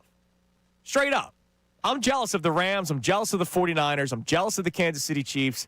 And if this continues for the Bears, I'll be jealous of Chicago. That I know that when things aren't going well, I know who I can point to. I don't know who to freaking point to right now. Yeah, but I think it's crazy to even consider at this moment you could be possibly jealous as an Eagles fan of the Chicago Bears. Well, I'm jealous of their offensive mind. Right, but that's such a small part of the equation of what that's a big in the NFL, it's a big part of the equation. It feels like a big part of the equation because we have trouble with one right now. And that's why it's a big part. The offensive minds of the Eagles are not bright. Yes, Sirianni and Patullo are not really bright offensive minds. They've won over the years because of the talent on this football team, not because of their play design. Well, one guy's not bright, and that's Kevin Patullo, and I feel very comfortable in saying that. I don't know that I can fully say that about Nick Sirianni. He just needs to be in the right job description. He's very careful. Okay. And sometimes that could Careful benefit doesn't you. mean dumb. Well, careful doesn't mean dumb. Did you ever careful can mean annoying. Did you ever smack yourself for not going after somebody at the bar? No. You're being careful? No, I'm always Like, careful. I don't want a heartbreak. Yeah. Listen, that's the zone I live in, brother. All right, coming up next. If we did a Fanatic Turkey Bowl, who would be the Fanatic Turkey Bowl MVP? Rough touch, not tackle. Rough but touch. we could push around a Yeah, little bit? push around. Okay. Turkey Bowl MVP, YouTube, I want you to answer this now. And I'll go through them during the commercial break, and I'll tally them up. Who would win the Fanatic Turkey Bowl MVP? And who is the Thanksgiving MVP if we did a station Thanksgiving dinner? Also, gonna have a little fun with this one. The number one rule of Thanksgiving is not to talk politics. But in the next segment, Connor, I have to react to a person in office that made a statement ahead of the biggest traveling week of the year. It impacts all of you. And we must stand together on this issue. It's Kincade and Salciunas, 97.5 The Fanatic. John Marks. What happened yesterday with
Morning. Thank you to all of you for being a part of Kincade and Salciunas or all over 97.5 The Fanatic on a daily basis. We really appreciate you. I mean, it's you're the reason why the lights are still on here. A couple of people on Twitter, Michael is about to begin his 3-hour drive. So if you are driving somewhere, make sure you're listening here on the show. We'll try to keep you as entertained as possible. Dave's going to start his drive around 11 o'clock. That's when I'll be on ESPN. So just because the show ends at 10, the ESPN show will be aired on The Fanatic because we're affiliated with ESPN. And Middays with Marks is off. So, I'm filling the void for about 2 hours. Nice. I got a 4-hour round trip drive today myself. So listen to me on ESPN. I'm going to put you to the test later. Around 9:40, our final segment, you're going to help me warm up. Okay. For the ESPN. We're going to do doing like vocal exercises? Do, re, mi, fa. No, we're going to do the topics I'm going to talk about on ESPN. You're going to warm me up. Oh, hell yeah. And you and I, we might debate. I don't know. Little scrimmage action. Remember the scout team? Yeah, you're scout team. Thank you. Thank you. You're the school of the blind that Penn State plays week 1 every single year, and then they talk about how they're going to win the national championship. Or the school of the blind the Chicago Bears have played through the first 11 games. That's a good point. All right. Immediate responses on our YouTube chat. So, who you think would be the Turkey Bowl MVP at 97.5 The Fanatic? A lot of Sean Rodman love. D Flyers called Rodman the Scatterboo of 97.5. I don't see it. With all due respect to our man Sean Rodman, I just don't see it. Now I'm curious where you would answer, and would you answer yourself? No. Okay. I think I'd be a good pick, but I'm not going to pick myself because I'm going to defer to the same level of athletic ability that I have in baseball. Bill Colarulo played D3 football. He's the only one who played collegiate football at any level at this station. So I'm going with Bill. I'm not. Because we're not putting the pads on. And you got to understand, I still think Bill's probably a little athletic. I saw probably the best answer on our YouTube chat from a fellow Andrew. So that's probably why they're smart. I don't know if he has hands. But Nate Tennyson just ran the Philadelphia Marathon this past Sunday. Congratulations to Nate. In 3 hours and 24 minutes. He was averaging like a 7-minute mile. Yeah, dude can run, but if he can catch, he's cooking all of our asses. Nah, I'll lock him down. Running a marathon is not the same thing as getting open on a route. Dude, he could be in the slot, right? But that's not marathon. I would put Nate Tennyson in the slot, and I could see, he did a little sluggo on you. His 40 could be 5'5". I think Nate's a great answer. Now, look, there's a lot of people saying Ricky. No shot. I don't know if you would say no shot because Ricky would probably take it the most serious. You think? Yes. Have you seen him at knockout? He tries to get out immediately. Not anymore. He did that for a couple years. He literally threw Ray Dunn to the ground last year. Ricky Bo, if he taps into his seriousness phase, I think he but here's the only thing. I think Ricky would play quarterback. Do we have anybody on the staff that could actually catch a rocket arm? Yeah, I got you. I don't know how much touch Ricky has on the football. Nah, my high school quarterback I see him throw in the hallways. He throws as hard as he possibly can every time. Yeah, my high school guy played D1 AA. Had an arm on him. I know it's not professional pitcher, but he's kind of trying to work his way into being the MVP. No, I'm just saying I could catch Ricky throwing a football. That's not a crazy claim that I could catch a football thrown by Ricky Batalico. It's not a bomb, dude. It's a football. Thanksgiving MVP, by the way. He would not win the Turkey Bowl MVP, but Dylan McKinnon. He's up there. My man could cook. I've tried his stuffing before. He brought it to the station once. It's freaking tremendous. Now, I think Dylan and I could be co-MVPs because I can cook. So he and I could be the co-MVPs of the Thanksgiving meal. You do a pretty good job with that. Hell yeah, I do. But the Turkey Bowl MVP, I think Nate Tennyson's a strong answer. I wonder how Ray Dunn would do in that Thanksgiving MVP voting. Not many people were responding with Ray Dunn. John in our YouTube chat, Bill Colarulo would be the MVP, hands down. He would lay you guys out like Ray Lewis on defense. On offense, he would stiff arm everyone like Gronk. He used to play tight end. I wonder if that's Bill. Does Bill have an alias of John on I our don't. YouTube I don't think chat. Bill with 14 young kids at home is up. We're gonna speak doing with Bill this right now. Colarulo later on today. I'll Yeah, save I'm that excited more for for that. later. All right. I'm anti-politics, as you guys know.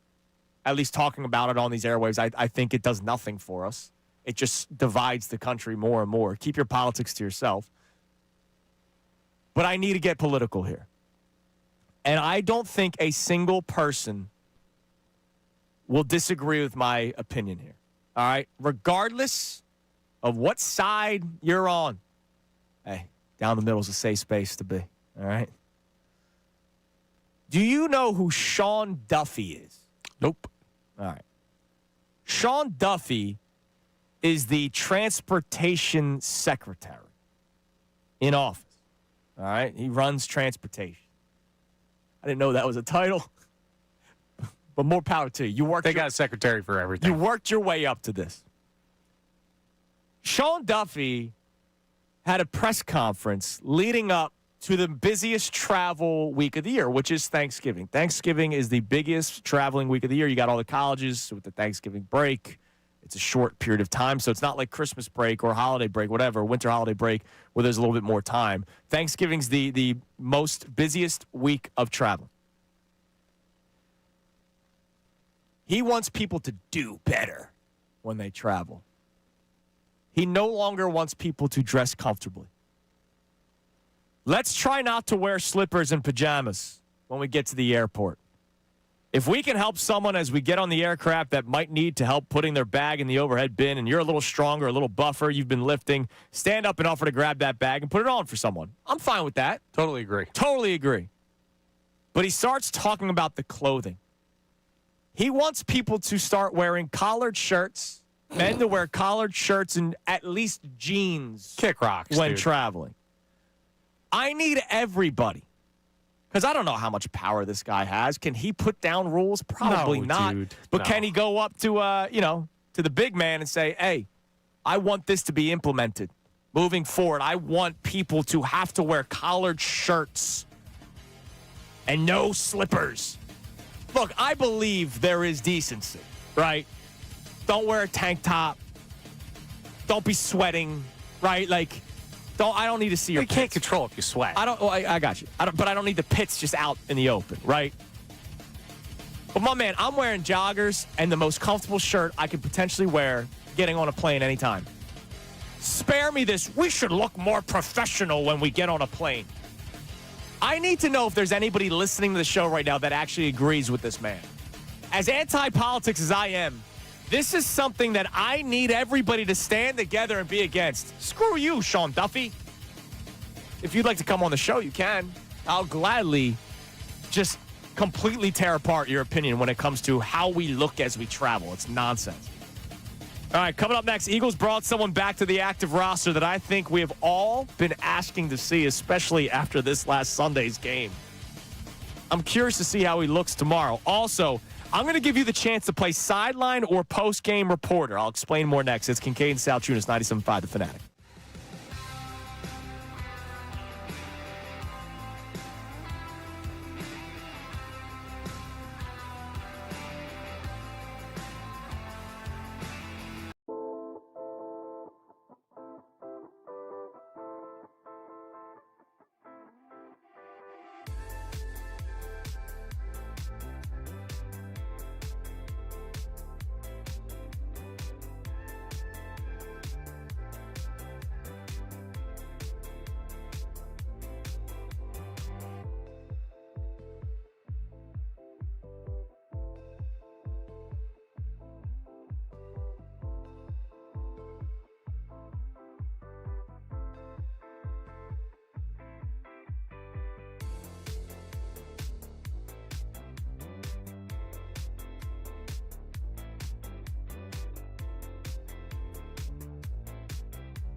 Eagles bringing back an old friend from the practice squad. He was activated yesterday.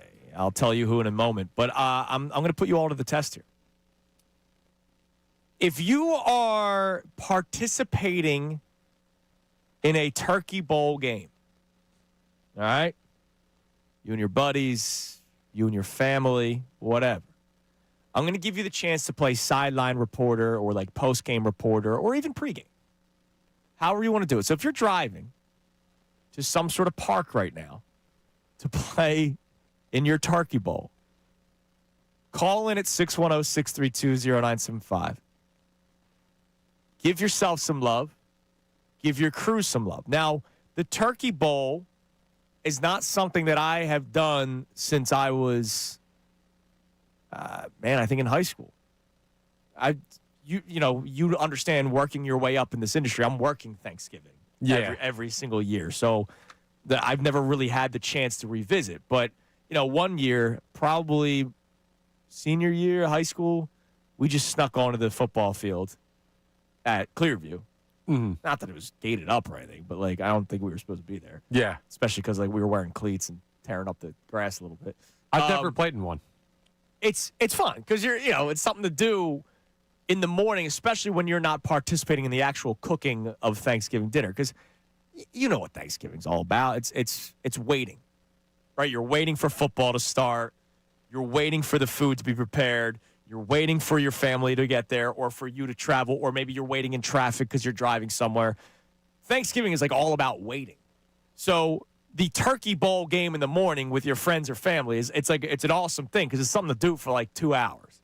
So if you are participating or have already finished your Turkey Bowl game, I want the recap at any point. Doesn't have to be right now. Call me in an hour. Call me in an hour and a half. As long as it's before 10 o'clock when we're done the show, I want your Turkey Bowl recap.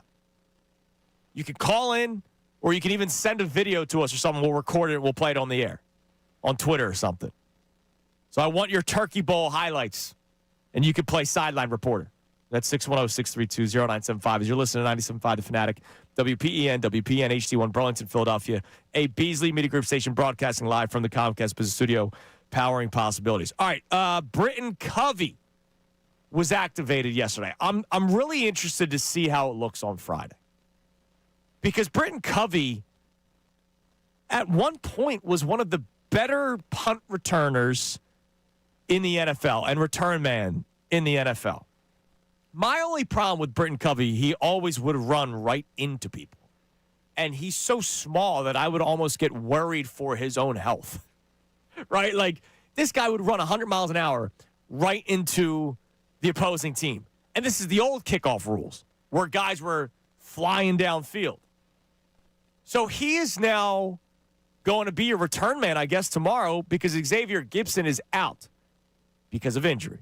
They did not release him after his ridiculous decision against the Cowboys to return the ball on the 1-yard line. I understand that special teams is always overlooked, but that was a huge moment in that game. That shifted a lot of things. For the people that say the game was not as bad, that is one of those moments where you have every right to say if Xavier Gibson doesn't return the ball, A, on the 1-yard line, B, then fumble it, the game could have gone in a totally different direction. We would have been so upset with the offense going dead in the second half, but it wouldn't have been a loss. Yeah, and that's the most frustrating thing about that play is Saquon fumbling was a big fumble to have. You hate to see that, but that's a defensive player making a play.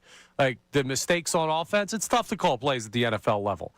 Any person watching that game could have done a better job than Xavier Gibson. I don't care if you don't have the ability to walk. Don't touch the football, and it's a better play than what you had. Yeah, and it changes everything. So Britton Covey will be your return man tomorrow. And, again, at one point he was pretty good. He had the really bad neck injury, which in football you don't want to mess around with that. So he'll be on the field tomorrow, and I'll be interested because this will be the first time we see him with the new kickoff rules too. Does he benefit from that, or is he more punt return man? We'll find out. But I'm curious to see what Britton Covey looks like tomorrow because I do still think that special teams, in terms of the return game, can help them out in terms of flipping field. You've seen it with Braden Mann punting the ball away because he's done that a lot this year. it would be nice to see the Eagles sort of have it the reverse, where they are actually returning and putting them in a good position. Now, this travel discussion has caused a storm on our YouTube chat, because Renee believes people have looked embarrassing at the airport. It's her opinion,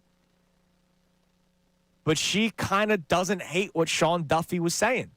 In case people are just tuning in, Sean Duffy is the transportation secretary in office, and he wants people to start dressing more appropriately. And I need everybody to band together to make sure that doesn't happen. He believes he just thinks, we got to do this. Let's not try to wear slippers and pajamas as we come here. Why? What's your beef? Like, what's the problem? Is the flight going to be different? Is the airplane not going to fly as well? No, it makes no difference. Like what? Like why? So I see someone on our YouTube chat saying I hate when politicians talk down to people. But now there's been a lot of back and forth about how people should dress. Like the flip-flops thing, I agree. Probably no flip-flops on a plane. Put them in your backpack so that when you land, if you're going to like a warm place, let's say you're going to a tropical island, put them in your backpack. They don't take up much room on your carry-on. And then you put the sandals on when you land. Because to me, it's more of a, I don't want to smell your feet thing. And two, if you're going to the bathroom, like, that's gross. Like you're walking around flip-flops in an airport, not airport bathroom, I'm talking about the actual plane. Like, that's kind of nasty. But still, like, I want to be comfortable. And MBD chimes in with the best response. I have to dress comfortably, because if they're going to cancel my flight or delay it by 4 or 5 hours, you think I want to be sitting in a collared shirt and jeans the whole time? Yeah. No, you want to be comfortable. It's not realistic based on how average people travel. So I got a guy in office trying to tell me how I should dress, and yet he should tell the airlines to take off on time. Yeah, well, a lot of stuff gets said about how things should get done. That's never going to happen. I think our sweatshirts and sweatpants are safe. They better be. They better be. All right, we got a text on the Turkey Bowl MVP. Yes, we do. One of our questions is who you think would win the Fanatic Turkey Bowl. I've tallied some of it. Ricky Bo is in the lead with 3 votes. Sean Rodman has 2. Somebody also believes Rodman could be the mascot because, he's a furry. I'm just joking. It's all a joke, guys. Bill has only 2 votes, which is amazing. And Nate has 1. I'm going to put 2 for Nate because I agree. I think Nate Tennyson could win MVP. What do we got on the text line? Throw my name in the ring. Because Matt from Marlton checks in and says, turkey leg goes to CT all day. Red Devils, baby. Happy Thanksgiving, fellas. God. Go Red Devils. Hey, listen. I'm not the only RV alum at this station. Dylan McKinnon is too. So if it was just an RV thing, it would be half votes. He's the MVP of RV. He's the RV MVP. Of course he is. Not you. What? This isn't my text. By the way, so later on today, I mentioned that you'll hear from Bill on the show today. So at 9:30, we're going to do a pick segment for today's games only. So we have the Lions and Packers. We have the night game, which is the Bengals and Ravens. And then the big one in the middle is the Chiefs and Cowboys game. It's a really big game for both teams. But we're going to do a little different spin on it. So we're going to have guest pickers. Not only will Connor give his pick, and I will give my pick, we'll have both on the phone line, Johnny Marks of Middays with Marks and Bill Colarulo of Unfiltered. I kind of wanted to get representation of each show here on this Thanksgiving because they, too, are all thankful for all of you, for being a part of this station day in and day out. And, again, if you're listening to the show right now, you are a diehard. And for that, I love you. All right? You're tuning in to Sports Talk Radio on this Thanksgiving morning, especially the ones that were on with us at 6 o'clock in the morning, which is great. I appreciate all of you. So we're going to do not only the games, but we're all going to pick, speaking of MVPs of Turkey Bowls, the Galloping Gobbler Awards for each game. The Galloping Gobbler is one of my favorite traditions, is finding out who gets the turkey leg. I love it. The Eagles, you and I talked about this yesterday. Shady won it in 2015? 2014. 2014, LaShawn McCoy was the Galloping Gobbler Award. Each network has their own name for it. Like the NFL Network had the Thanksgiving games for a few years, and it was like the pie winner because they didn't want to completely steal what Fox does. So we're just going to call it the Galloping Gobbler for each game because that's the best thing. It's one of my favorite traditions is the guy that gets to eat the turkey leg after the big game.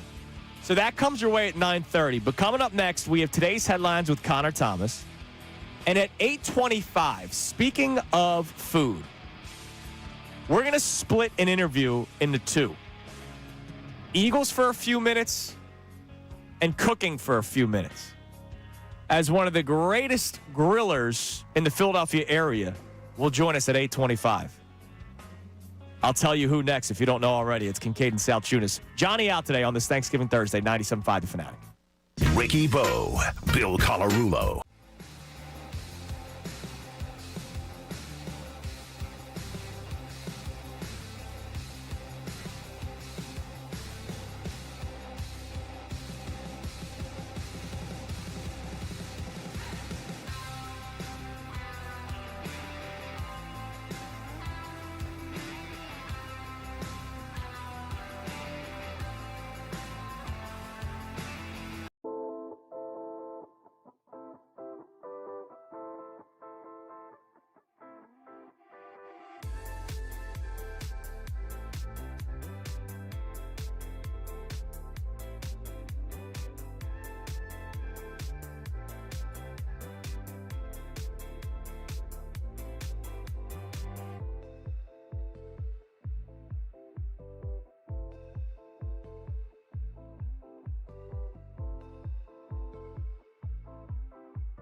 It is 8:11 on Kincade Salciunas 97.5 The Fanatic. Johnny off today. I wonder, when's the 5K start? Do we know? He texted us a couple minutes ago. 11 minutes ago. Yeah. Oh, T-minus 10 minutes. So, like now. Now. So, go get him, Johnny. If you're, he said he might be listening to it with the AirPods. So, go get him, John Kincade. Remember, breathe. Right? Oh, that's breathing's always good. a very important tip. Don't try to beat people out the gate, right? It's a 5K. Try and beat them out the gate. Yeah, I got you. I did that. Yeah. But, you know, marathon? I'm a bit of a different pace. runner than John. Well, John's, listen, he's been putting in the work. He has been putting in the work. He's been asking me, like, but it's not, this ain't a jog race. 5Ks, you got to get out there and sprint it a little bit. Yeah, but if you don't want to, like, overdo it the first leg in. No, sprint your sprint is what I'm saying. Whatever sprint means to you. You talk about how you're not a good distance runner. No, so I'm not. Why are you trying to tell him to sprint? Don't sprint. Take your time. I've ran 5Ks before. I know. I know the mindset of being a distance runner. I don't have the body. Just take your time, John.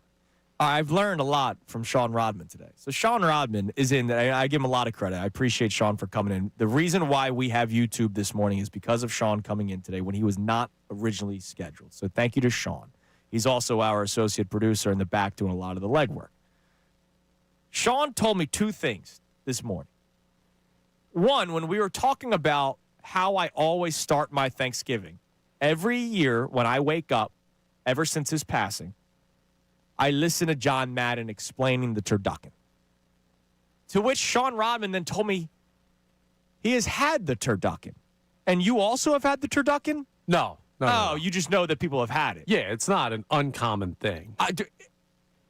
If I only know two people in the world that have actually had turducken, John Madden and Sean Rodman, it's pretty uncommon. No, how often do you ask people, have you ever had turducken? Have you ever had turducken?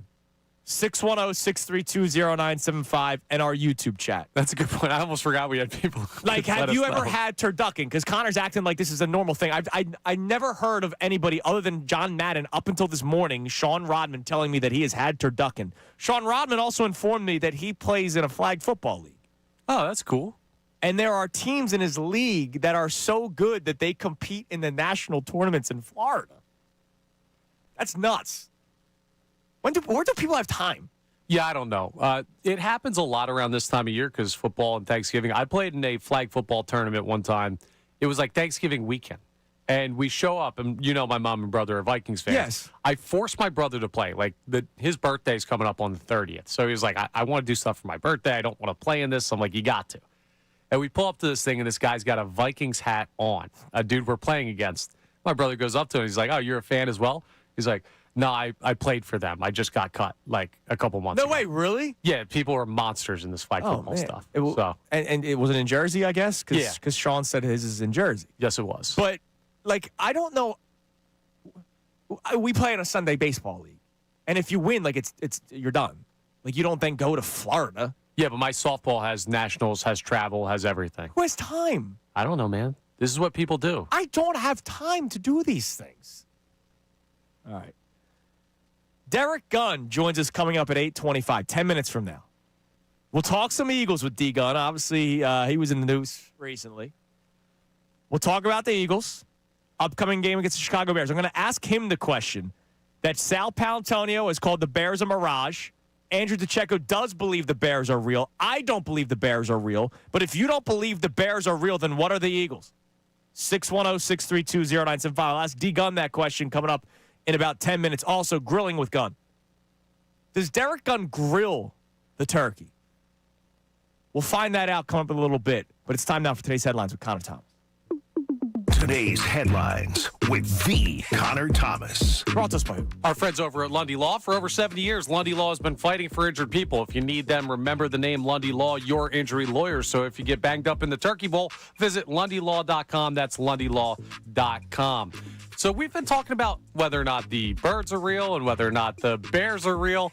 How about whether or not the Philadelphia Flyers are real? York over to Sanheim, top right circle. He can't find a shooting lane. Forster does, and it blocked right back. Forster again shoots. He scores! Tyson Forster, after his initial shot was blocked, fires in his 8th of the year with 45 seconds to play. The Flyers have their first lead of the game. It's 3-2. Yeah, they were down 2-0, tied against the Florida Panthers. I know the Panthers are, starting out the gate a little slow, but they're no joke of a hockey team. Back-to-back Stanley Cup champions. Yeah, they're no joke of a team. So the Flyers come back down 2-0, tie it, and then win it in the third period. They win 4-2. You just heard the Forrester goal there yesterday. Look, they are a whatever happens team. I don't have high expectations. I have been looking forward to finally seeing that next step forward for the Flyers, and we're getting more of that this year. You're still seeing some bad stretches. Like, they lost 5-1 the other night, right? Like, they're still going to be a team where you're going to see some pretty bad games from the Flyers because how young they are. They're trying to figure out, sort of the new style of play with Rick Tocchet. And there are still players that are not here yet that will be a part of when the Flyers are legitimate contenders. But for right now, you're getting the bones of the Flyers, right? Like the core is starting to shape out a little bit, and that is the step in the right direction. Then you start adding to it. That is what the Sixers process was supposed to be all about. You find the one or two stars, and then you build around it. Didn't totally work for the Sixers. You're seeing it sort of come to life a little bit for the Flyers. It's been a fun start for them this season. It really has, and this is the point, Thanksgiving holiday, where teams that are in playoff position normally hold it in the NHL, and the Flyers are tied for a wild card spot in points. So I'm not going to hold them to it. No. I want that to be clear because a couple of years ago, they got to look. A lot of Flyers fans got fooled. They've got to look, though. The second year of torts, people got fooled. So we've got, you know how I work with live college mascots. And we've told those stories before. Don't worry. No college mascot is dead. But Smokey 11, who is the Blue Tick Hound, the live mascot of the Tennessee Volunteers, has retired. Dog couldn't cut it as the live mascot. Now, his dad, Smokey 10, had to stay on an extra year because they couldn't get 11 ready. And now, just so after a short time of fulfilling his duties, all he could do was just like run around the stadium, but they had to retire the mascot. Dude, Smokey, that's a bad legacy. It really is. That's bad for the legacy when you have all these Smokies over the years. Something about the number 11 being. So what? Are you going to? I would bet against Tennessee. Then. Well, that's the question. Do you bet? I have to look back because the Bison from Colorado. Or the Buffalo from Colorado, whatever his name is, Ralphie. They had an issue with Ralphie earlier this year or last year. Okay. I got to see if they won or lost the first game after he was retired because he didn't want to listen to people anymore, which is tough when you're trying to lead that guy I around. would bet against Tennessee. But something to watch, folks. Because they don't have that dog.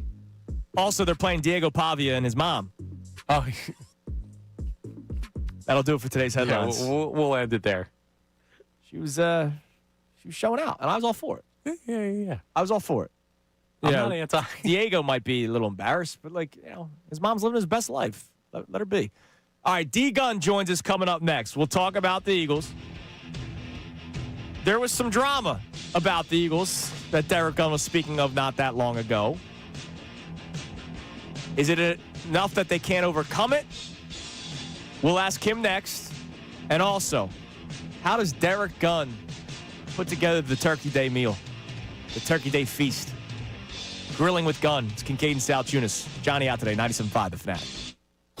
Now on 97.5 The Fanatic Sports Update. Birds back at it. I'm Connor Thomas, and the Eagles are right back after trying to improve their record. They take on the Bears tomorrow at 3 p.m. at Lincoln Financial Field. So they'll enjoy their Thanksgiving, but they got some work to do on Black Friday. Nick Sirianni, he's got some work to do on trying to figure out what's going on with the run game. And part of his belief that they can figure it out is the faith he still has in Saquon as an elite level player. We look at how everything looks when they got the ball in their hands. Like, I see the explosiveness, I see power, I see all the things that have made him a great football player. Just have to find ways to get him the ball and get him in space.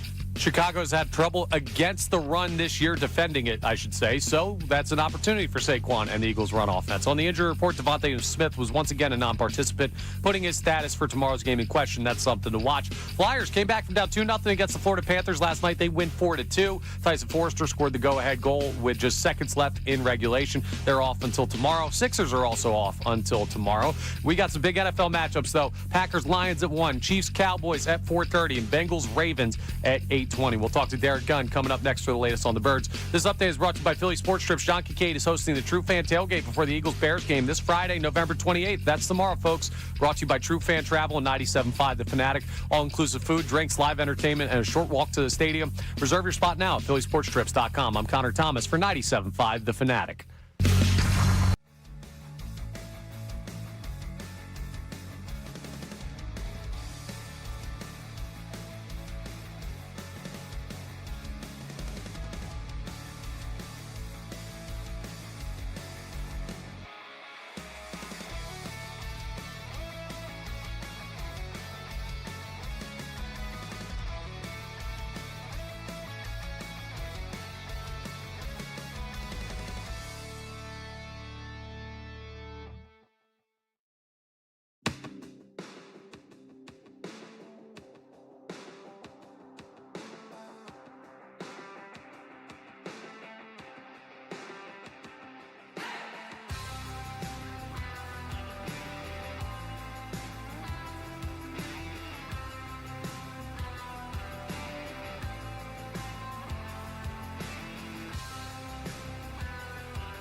on Kincade Salciunas. Thanksgiving morning. John Kincade doing the 5K right now. Go get him, Johnny. Joining us now on the Comcast Business Hotline. Every day in business, big day. Let Comcast Business help you move forward with what's next. One of my favorite people in the industry. Been talking to this man for years. Love him. He doesn't love me enough to come on at 7:25 in the morning because that's too early for him. But join us now on the Comcast Business Hotline, the co-host of the Bet Parks pre- and post-game shows for Parks Casino, the great D. Gunn. Derek, good morning. How are we today? Morning, man. Happy Thanksgiving to you. Happy Thanksgiving to you as well. Are you awake? Have you had your coffee? Are you ready to go? I'm having it even as we speak. When you said 7:25, I had to chuckle. I said, man, the only time I get up that early is if I'm going on a job or if I'm going fishing, man. And what I responded was, I'll think of you when my alarm goes off at 4. At 4 a.m., yeah, exactly. I'm like, God bless you, man. You're a better man than I am. You're the man, Derek. You're the man. All right, so Eagles-Bears tomorrow. It's interesting. I have a topic going today for our audience about whether or not you think the Bears are real, because I myself talk about how the Bears are much like last year's Commanders to me, where I think, they're a good football team, and I think they're playing a little ahead of schedule right now. They'll probably face a real opponent in the playoffs eventually and lose. If you look at the teams they've beaten this year, not the greatest resume, unlike what the Eagles have done, but they're both 8-3, and the Bears offensively are top 10 in a lot of categories where the Eagles aren't. So let me first ask this question. Do you believe the Chicago Bears are a real 8-3 football team? I think they're a good football team. I think they're still a team that's evolving. I think Ben Johnson has done wonders with Caleb Williams in his second year. I look at their strength of schedule. It's not one of the stronger schedules in the National Football League, but they have found a way to win games in the final 2 minutes of a game. I think 5 times this season they've come back to win games, and those are the type of situations that build characters. And you're right, they're a lot like the Washington Commanders of 2024. They lead the league in turnovers. And that's something you have to watch closely. The Eagles are one of the better football teams in terms of protecting the football, although this past Sunday was not the case. Oh, yeah. So, I don't want to discount them. I don't think they're a strong team on paper. The Eagles are a better team. Of course, the Eagles were a better team than the team they lost to this past Sunday. But, that's why you play the game. Both teams are sitting at 8-3. This is a monumental game for both teams in terms of jockeying for playoff positioning. I think the Bears are going to come in here and give it their best shot.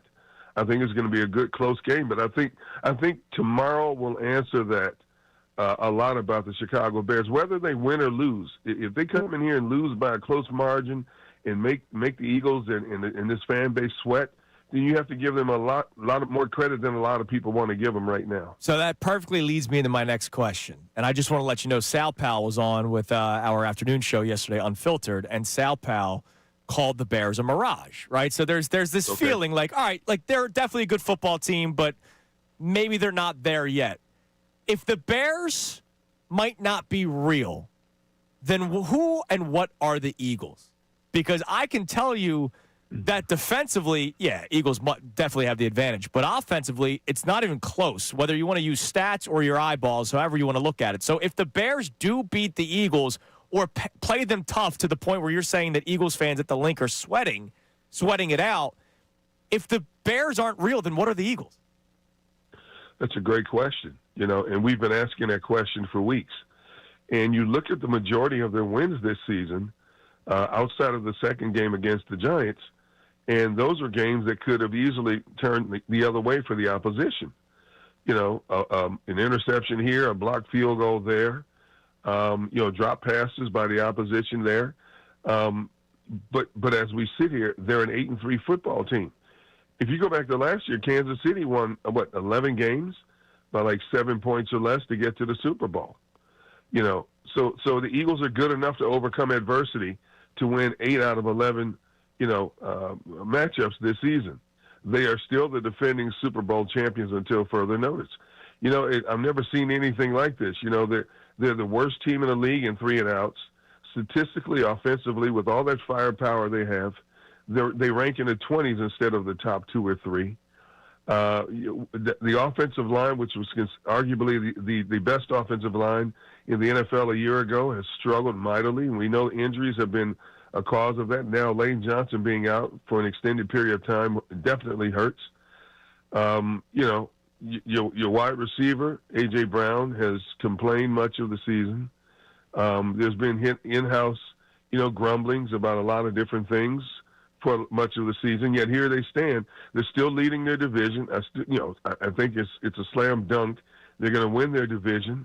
Right now, they're the second seed in the NFC.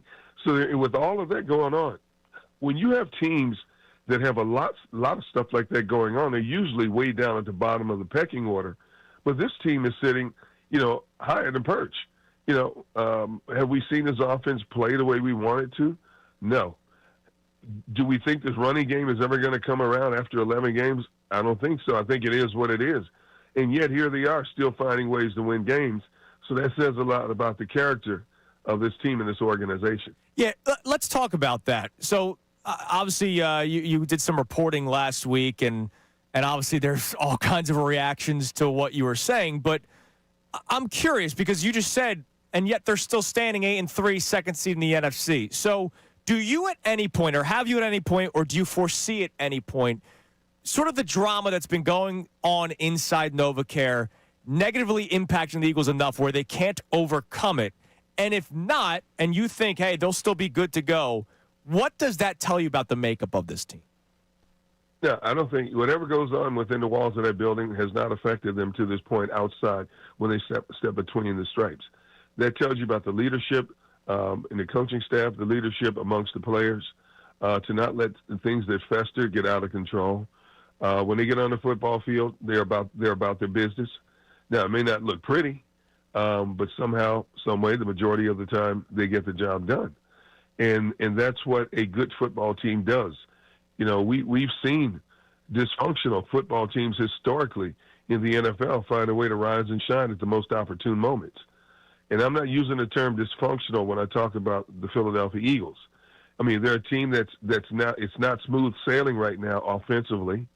The defense has definitely carried this team, but they're a united bunch, and they have a common goal. They want to get back and try to repeat as Super Bowl champions. I think it's going to be harder. I think a lot of this season has worn on them, physically, emotionally. Look at the heavyweight schedule they've played. Everybody who plays them, it's their Super Bowl game, trying to knock off the defending champs. And at some point, it does catch up to you in terms of emotions and in physical and mental makeup.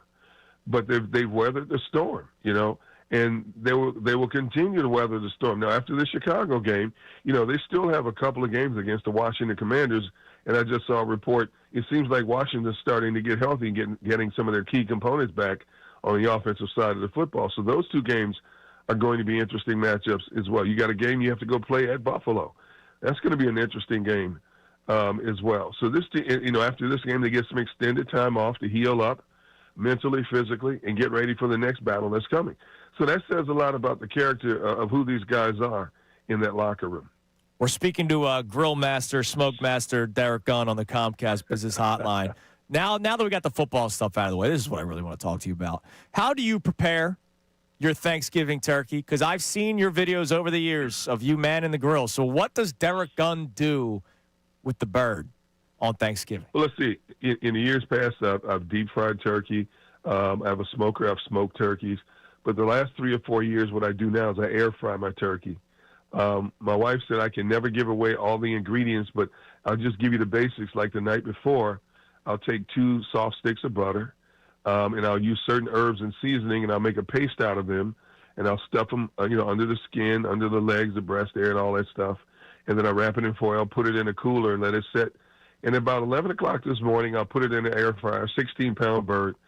Put it in the air fryer, and about 2.5 hours later, we'll be good to go. Nice, crisp skin, and all the seasonings is dripping from that bird. Now, Man. what kind of air fryer we're talking? This doesn't sound like you're the cooking ninja that I have that like holds like 5 chicken nuggets for my son. Like the 16-pound bird. Man. How big of an air fryer are we talking? Well, it's called a charbroil air fryer, and it holds up to 16, 18-pound birds. And, you know, it has a metal rack you set the bird in, and you use the propane tank, and the propane tank heats the cylinder that's within the metal casing, and it cooks the bird evenly. In a turkey that would normally take, 3.5, 4.5 hours in an oven, this only takes about 2.5 hours to get it done. Oh, dude. All right, and then you got to get yourself one. I'm intrigued. Tomorrow's Black Friday. We got Cyber Monday. So I imagine there's some deals. Now, what's the go-to side? Because here's the deal. I always see you cooking the protein. What is the Derek Gunn side on Thanksgiving that's a must-have on the plate? Let's see. My wife's stuffing, her mashed potatoes and gravy. Those are the 2 key components. There's many others. One of my daughters is here.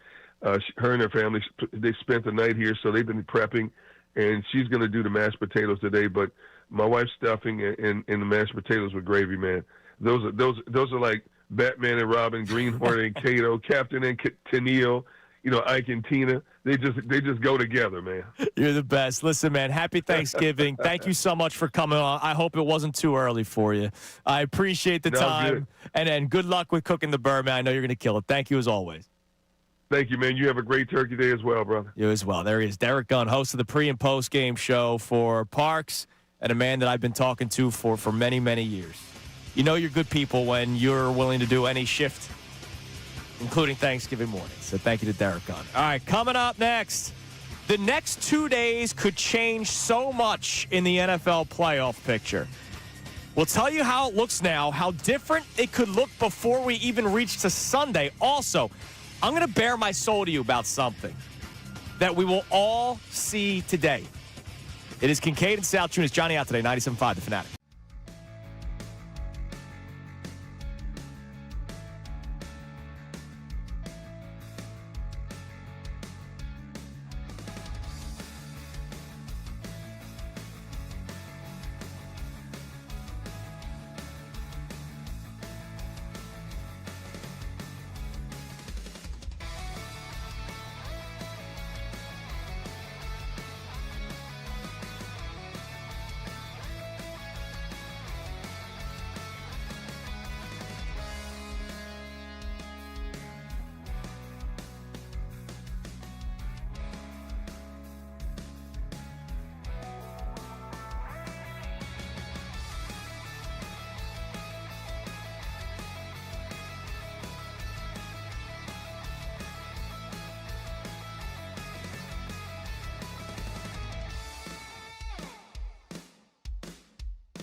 Thank you again to Derek Gunn for joining us, calling in on Thanksgiving Thursday. We appreciate that. Host of the pre- and post-game show, the Verizon pre- and post-game show. I love this song. Let's turn it up a little bit. This song makes me so happy. This is one of those songs where, like, if it's on, I smile. I danced with my wife to it last night. It was playing in the kitchen. I said, come here, honey. That's a beautiful thing. There's still a little bit of love left in that relationship. Happy Thanksgiving to everybody. Thank you for being a part of the show today. You can continue to text in or call in at 610-632-0975. We're talking Eagles, but we're having some Thanksgiving fun as well. You mentioned earlier that you believe a lot of people have had turducken. I've seen one person on our YouTube chat saying that they have ever had turducken. So I now know 3 people. I know Sean Rodman, I know John Madden, and I know Mickey on our YouTube chat that apparently on 9th Street there was a butcher that used to sell turducken. Do you have one on the text line? Yeah, we got a 4th now. This texter from Virginia says they've tried turducken, but it took them way too long to make and is way overrated. Okay. I just kind of pushed back on your opinion earlier that, a lot of people have had turducken. We're at 4. Well, I mean. All right. Real quick. I got to bare my soul about something. And then we're going to look at the NFL playoff picture because it could change drastically in the next 2 days. There is going to be something that we will all see today when watching football. So as you know, in the years that you've worked with me, Connor, I laugh in the face at PETA. I just do. Like, you're not going to change me eating. I'm not going to live off of greens. All right, like, big boys got to eat. All right, I need my protein and real protein, not like any of this, like, protein powder that comes from a tree in the Amazon. What the hell are you talking about? Oh, you see these things. You go down the ShopRite aisle, it's like, oh, my God, it's a fake protein. No, like, I need the protein. And obviously, Thanksgiving is like a big time of the year for PETA to be like, stop doing this. Yeah. Now, my thing with PETA is, why should I not eat something that has already been taken care of? Because if anything, now that thing lost its life for no reason. Right? Yeah, well, the idea is if you stop buying then it, they'll stop producing it. I get it. Nobody's going to stop buying it. There are some people that will, and more power to you. Enjoy what you enjoy. Not me. There is something I have to bare my soul to, though.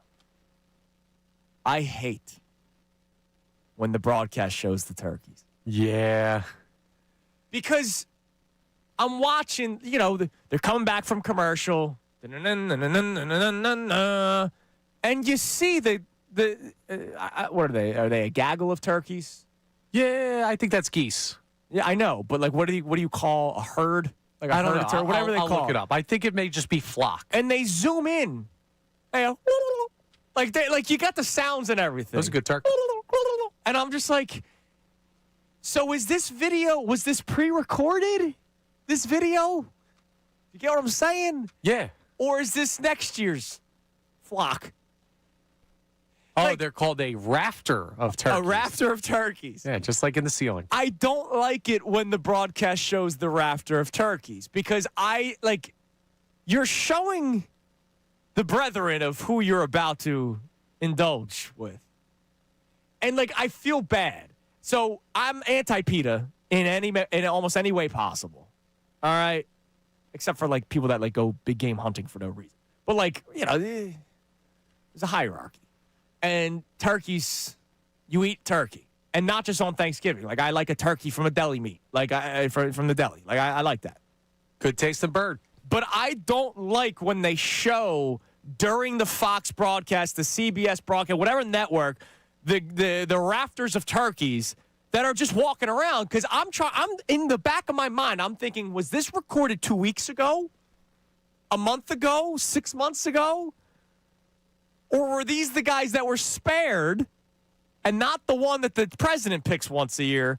They just weren't. They didn't make the cut this year. This is But why they'll make the cut next year, if you get what I'm saying. This is why I love working with you and John, because you guys have like these deep thoughts about things that I never give a second glance to.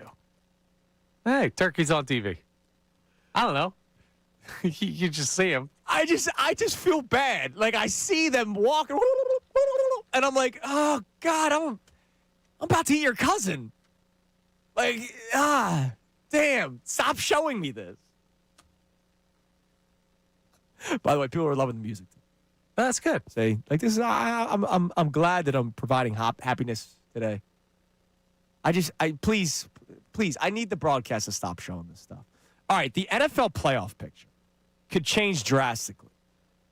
Let's just go NFC. So you have the Lions and the Packers are playing today. The Packers are 7-3-1. The Lions are 7-4. If the Lions improve to 8-4, they jump the Green Bay Packers. If the Eagles beat the Bears fall to 8-4. And now all of a sudden the Lions and Bears are tied. Well, the Lions have the head-to-head. So the Lions are now in first place of the NFC North. They jump from first team out of the playoffs to the 3 seed. Could potentially change in the next 2 days. And then you have the Cowboys and Chiefs, and I know the Chiefs are in the AFC, but the Chiefs are on the outside looking in, as are the Cowboys. Whoever wins that game, their season is still alive. I know it's early, but the loser of the Cowboys-Chiefs game is done, in my opinion. Yeah. Because if you're the Cowboys, you're 5-6-1. You're 3 games back of the lowest wild card team. You're done. That's why that's the most important game to the Eagles. Because you've got enough to look at with your own problems when it comes to the 1 seed. Like taking care of the division and making sure the Cowboys are dead. Yeah, because that team nice. has some momentum now. That's the number one rooting interest. Yeah, we're as it Chiefs always fans. is. Yeah, we're Chiefs fans today. And the Cowboys losing on Thanksgiving is just That's nice. It's so much fun. If the Chiefs lose, they fall to 6-6. Like, it's a big day. The NFC playoff picture could change drastically before even Sunday 1 o'clock kicks off. Just based off of today's games and tomorrow. The NFL schedule makers are freaking ridiculous, man. They know what they're doing. Yes, they do. I'll tell you right now, too, ahead of the pick segment, hammer the Chiefs. I'm with you. I'm pro Chiefs in this situation. And I need it to happen. So coming up next, I have something that I cooked up before the season started.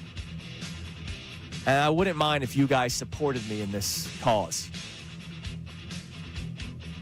A parlay that I built that's looking pretty good right now that I've yet to really bring up on the air since the day we did it. I'll tell you what next. It is Kincade and Salciunas. Johnny out today. If you've had a turducken, let us know. 97.5 The Fanatic.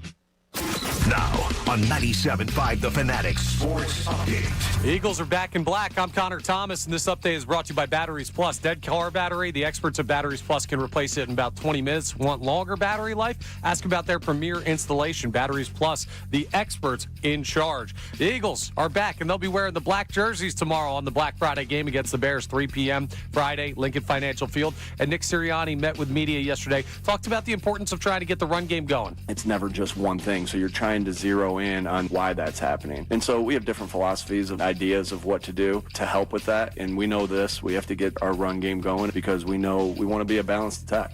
Chicago's had trouble against the run this year, so maybe this is a place to do it. Devontae Smith was once again out of practice yesterday, so his status is in question for tomorrow's game, something to keep an eye on. Flyers, nice 4-2 victory over the Panthers last night down in Florida after coming back from being down 2-0. They're off until tomorrow. Sixers are also off today. They play the Nets tomorrow night, and we got some big NFL matchups like we were just talking about. Packers-Lions at 1, Chiefs-Cowboys at 4:30, Bengals and Ravens at 8:20. That is a great plate's worth of Thanksgiving action. This update is brought to you by Tullamore Dew Irish Whiskey. Tullamore Dew, when it's game time, it's Tully time. That sounds good on this Thanksgiving. I'm Connor Thomas for the home of the Sixers, Flyers, and Union. 97.5 The Fanatic and 97.5thefanatic.com.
on Thanksgiving. God, pump it up. Come on, man. Don't turn it down yet. Potatoes, tomatoes, chicken, turkeys, rabbit. This makes me so happy. Potatoes, tomatoes, beans, greens, potatoes, tomatoes, beans, greens, beans, beans, beans. All right. It's 8:57 here on Kincade Salciunas, 97.5 The Fanatic.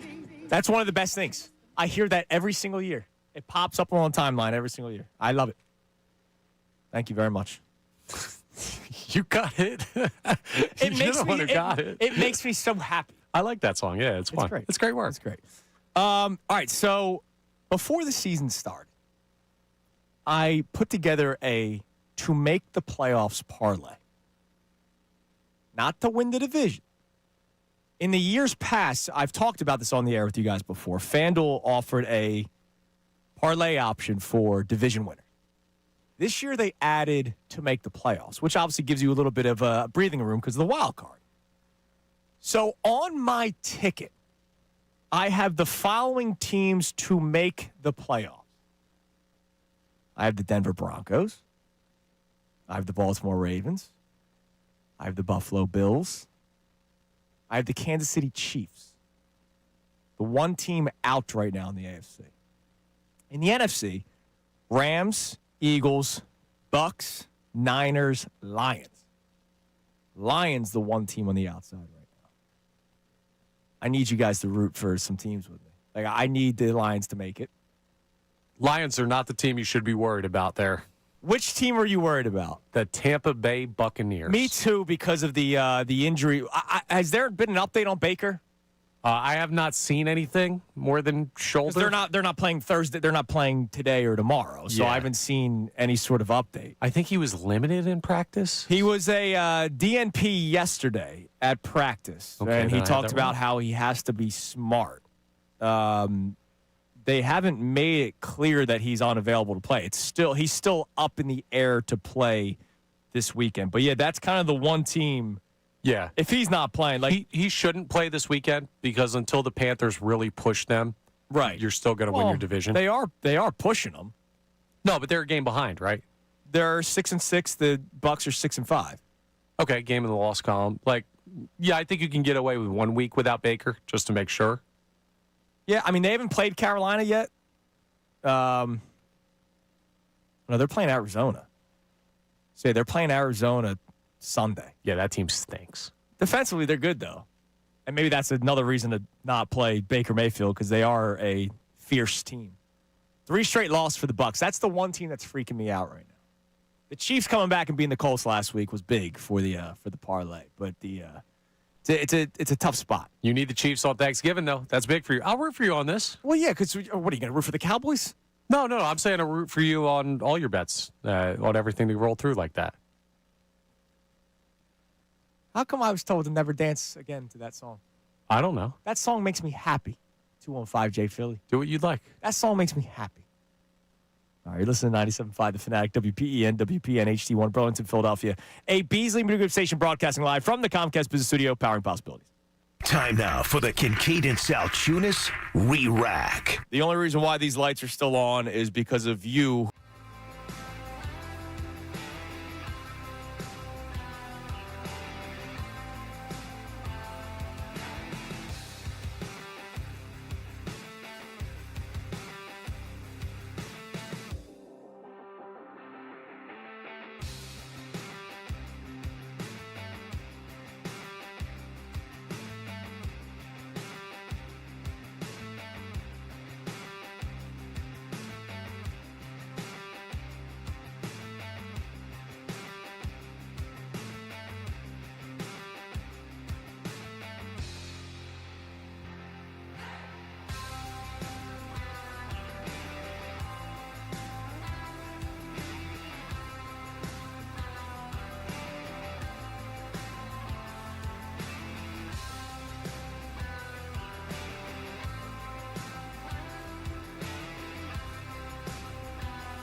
I just want to start off the show by wishing all of you a very, very happy Thanksgiving.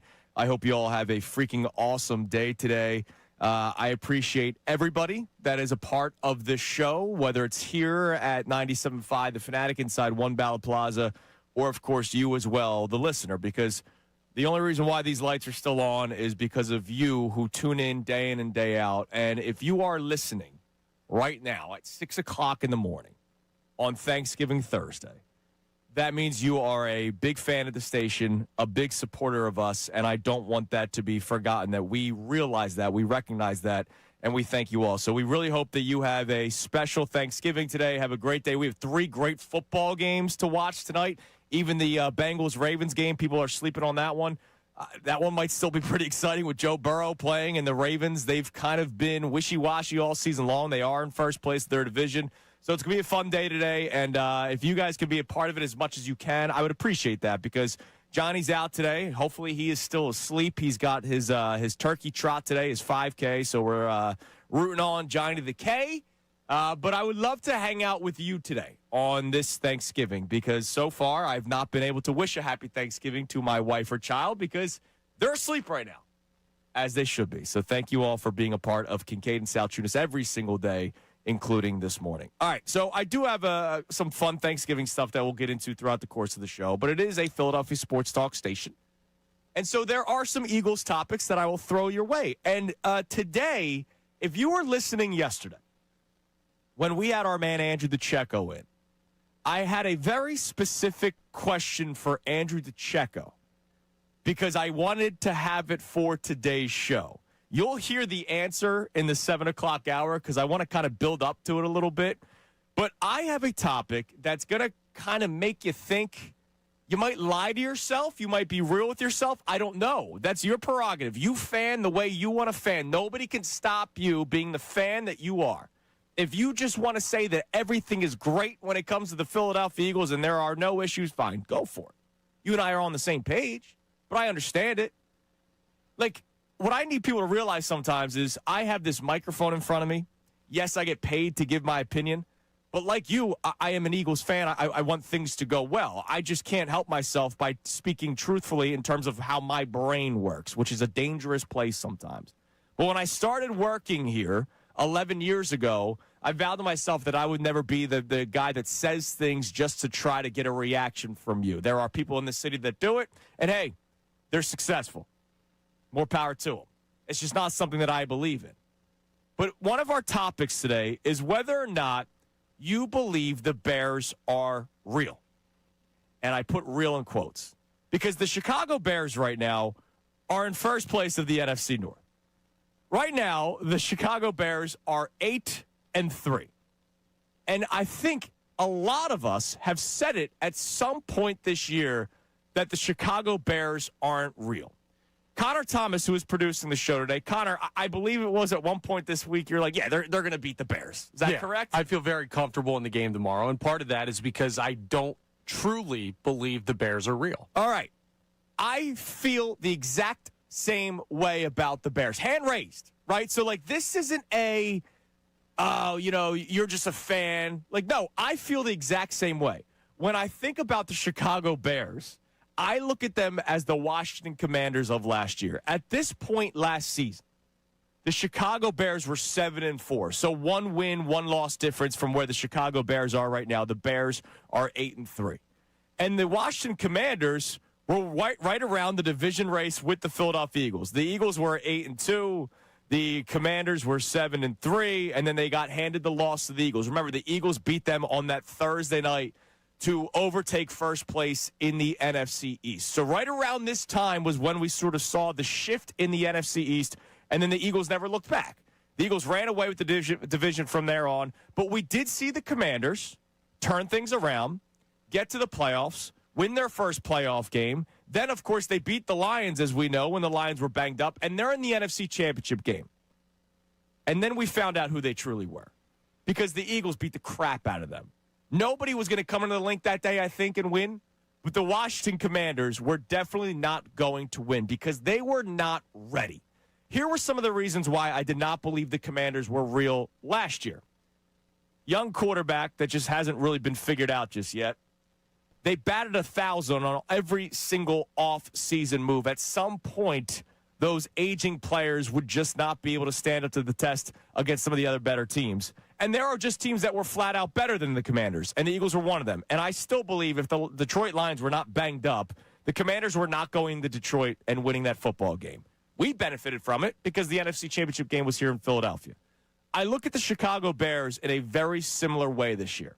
They have a young quarterback, year 2 for Caleb Williams, but the same draft out of with Jaden Daniels. But, of course, he has Ben Johnson now as the new head coach. So I don't even really look at year 1 for Caleb Williams in any sort of way because Matt Eberflus was that much of a dope, the Chicago Bears head coach. They don't have a dope running the show in Chicago right now.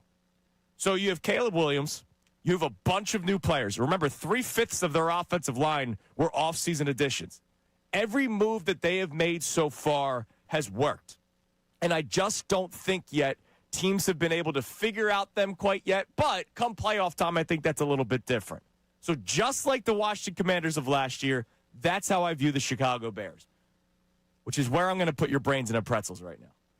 Because I know that I'm not alone and that Connor's not alone. That when we ask whether or not the Chicago Bears are real, a lot of us go, 8-3. It's a fake 8-3 team. What if they beat the Eagles tomorrow? Or what if they play well against the Eagles tomorrow? The line in Vegas is still 7. So Vegas is telling you that they don't totally believe in the Chicago Bears compared to the Philadelphia Eagles. But the Eagles have not done enough for me this year to respect them enough to lay that line. They just haven't. Whether it's the 3 and outs in the second half and they can't put a team away, even if they do have a 2-score lead, the ground game has just not been there to bleed out clock. It's just not there. Saquon Barkley's averaging 3 yards per carry. They can't keep on getting first down after first down after first down. They can't knock teams out. You saw it last week against the Cowboys when they were freaking up 21-0. So if you don't believe that the Chicago Bears are real, then you better think that the Eagles are going to have a good day tomorrow. If they don't, what are we going to start saying about the Eagles? Yeah, that's going to put you in a tricky spot for where you look at the Birds. Now, if the Bears do win the game tomorrow and they come to Lincoln Financial Field and they knock off the defending Super Bowl champions, that's about as real of a win as you can get. Think about where Denver has gone since they beat the Philadelphia Eagles at the Link. Think about what the Giants had rolling when they took down this team. We'll see what the Cowboys do on Thanksgiving today. But beating a Super Bowl champion, a sitting Super Bowl champion, validates everything you want to believe about that team. And losing to a team like Chicago at home when you desperately need to right the ship tells you everything you need to know about the Eagles. And it's not even like win or loss, right? Like when the Eagles beat the Packers and when the Eagles beat the Lions, as ugly as those games were, you were going, all right, those were good wins for the Eagles. If I just told you they beat the Packers and Lions consecutive weeks in Lambeau and at home against the Lions at the Link when the Lions had all that stuff to say during the offseason that if they were healthy, they would have beaten the Eagles, all that kind of nonsense, right? You would say, wow, that's great. But then when I tell you how the game played out, you start questioning, all right, that's a little weird. If the Chicago Bears play the Eagles tough, I would imagine everybody's opinion about the Bears changes, but I think everybody's opinion about the Eagles changes too. I don't think I get there with you because your opinion on the Eagles is what it is. The offense doesn't work. It may never work. We'll see if Kevin Patullo So then can they're figure not it out. real. They can be real. They're just not real the way we thought they would be ahead of the season. There's a lot of different ways to be real in the NFL, and a really good defense is one of them, if they're healthy. Which they're healthy, which they're not. So I'm going to try to put your brains in pretzels today, but I want you to be honest, right? Like a couple of weeks ago, we did a similar sort of topic where we were saying, hey, this is a gut that, I'm trying to get some things rolling for our holiday giveaways, and I haven't heard from members of the station. I'm not talking about on-air hosts. I'm talking about some people in the offices. I had this big elaborate plan, and I haven't heard boo back in a while. And now all of a sudden I hear this incredible 5 days of Christmas on the on Unfiltered. I see that we have favorites around here. Us guys in the morning here, we're like Jalen, first one in. Now we're not the last ones to leave. But we're the first ones in. And sometimes it's like people forget about us. I just find it really interesting, Connor. I've talked to people down the hall. Hey, this is what we want to do, blah, blah, blah. And then I hear that. All right. A high tide raises all ships. Unfiltered working today? They are not. Oh, yeah, okay. So the guys that are, grinding it out this morning, we can't get any sort of promotions about our contest that I thought about a month ago. All right. Emails will be sent, Connor. I will Karen the hell out of this. At least you're not bitter about it or anything. I will send a Thanksgiving email. No, I'll wait till tomorrow. You get an answer back tomorrow. Yeah, no, I'll get the bounce back. Oh, not in office today. Yeah, I could tell walking around through the hallways. Isn't it the holiday to be thankful for stuff that we do have? I'm thankful for people that do things that I ask. All right. So you heard during the re-rack there. My question, if we all are in agreement that the Bears are fraudulent, we all agree. Like, Andrew DeCecco is really the only person that I have heard say, no, I think they're actually, like, real. Sal Powell called him a mirage. D-Gun, there's a lot of, meat left on the bone with the Chicago Bears. They're playing a little ahead of schedule. You feel very certain that the Eagles win tomorrow. I feel very certain that the Bears aren't real and that the Eagles win. I just won't bet the 7-point line because I don't think the Eagles deserve any bit of respect when it comes to my money. Financially, risking my money on a 7-point spread. They don't deserve that respect. Totally fair. So my question is, if the Bears aren't real, then what are the Eagles? So John is on, he's doing the turkey trot today. So he finished up. He finished? How'd he do? Oh, yeah, 31 and change. I think that's kind of where he wanted to be, right? I believe so. All right, so good job, John. Good job, John Kincade. So I needed to play Johnny Stats because John's usually the guy with the stats. So I did my own research, and all I did was Google Eagles versus Bears comparison. And I have some numbers for you that I want to give you because if the Bears aren't real and the Eagles are, then why are the Bears 8th in scoring offense and the Eagles are 17th? Bears 12th in passing offense, Eagles 23rd. Oh, well, if they're 12th in passing offense, that means their rushing offense must not be that great, right? Wrong. They're second in the NFL. Their rushing offense is second in the NFL.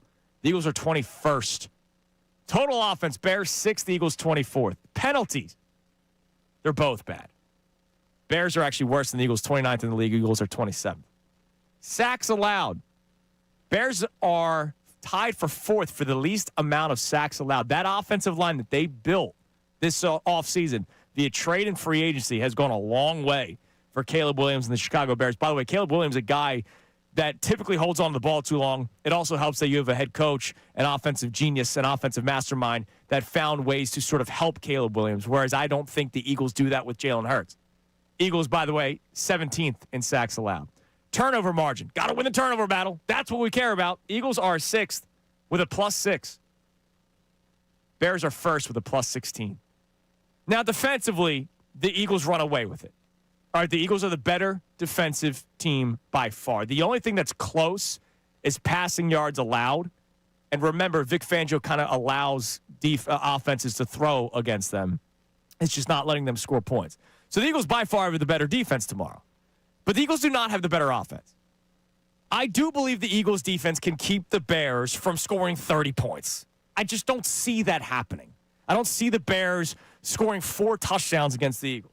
They'll be in the low 20s. The question is, where do the Eagles go? Because the Eagles offense, we keep on talking about something that we have to really be mindful of. We keep on talking about how, oh, man, this is a defense that you can score against.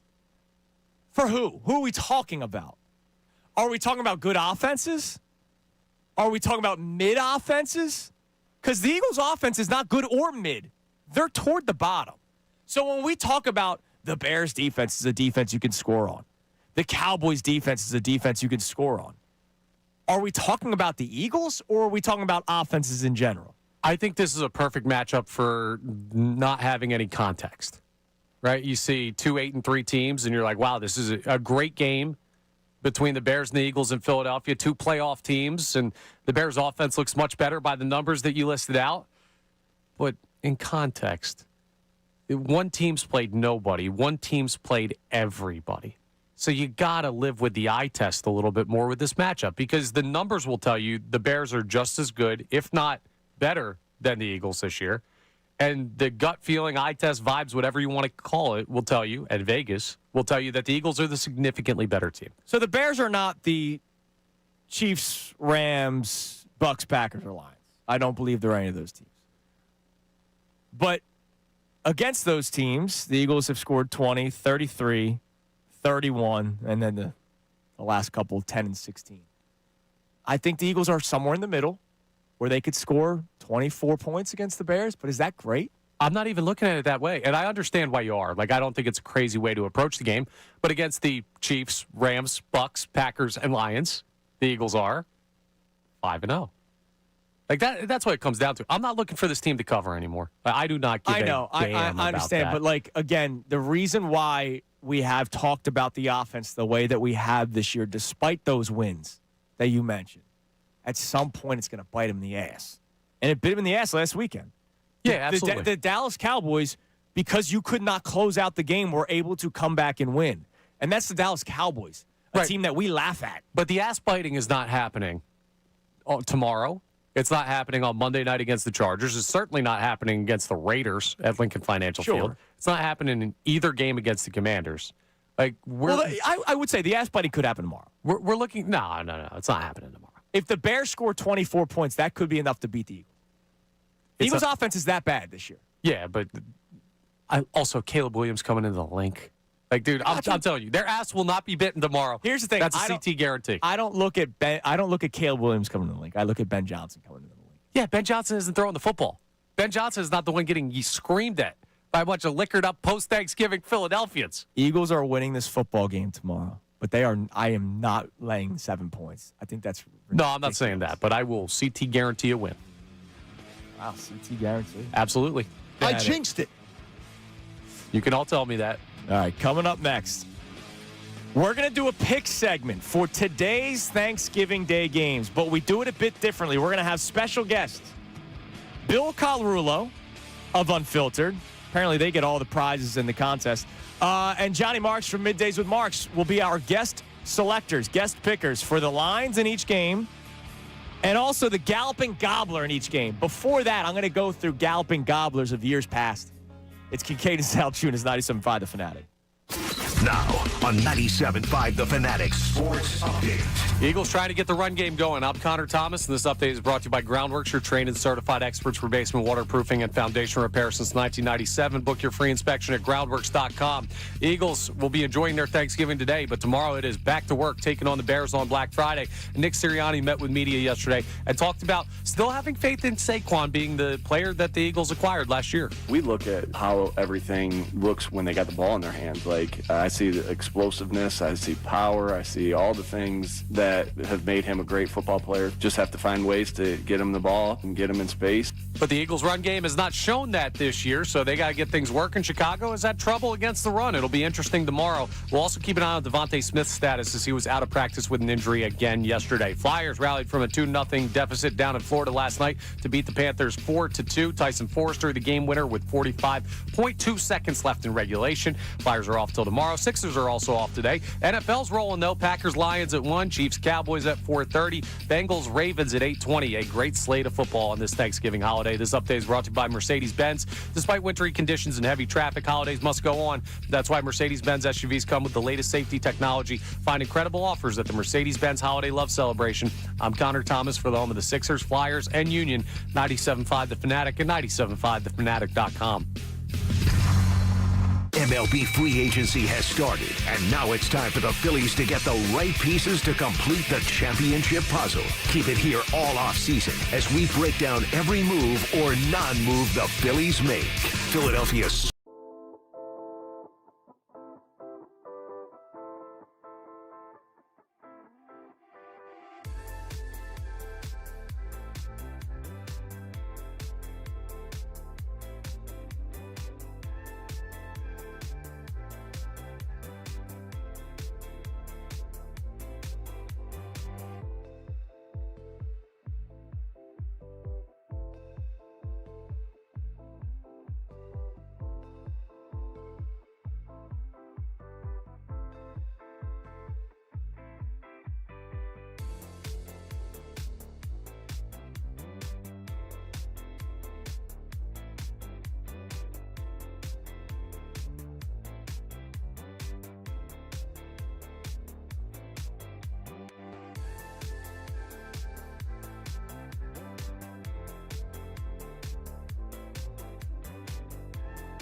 8:27 here on Kincade Salciunas 97.5 The Fanatic. Johnny off today. Coming up in a few minutes, we're going to go through the Thanksgiving Day games, the lines, and who we think will win the Galloping Gobbler Award in each game.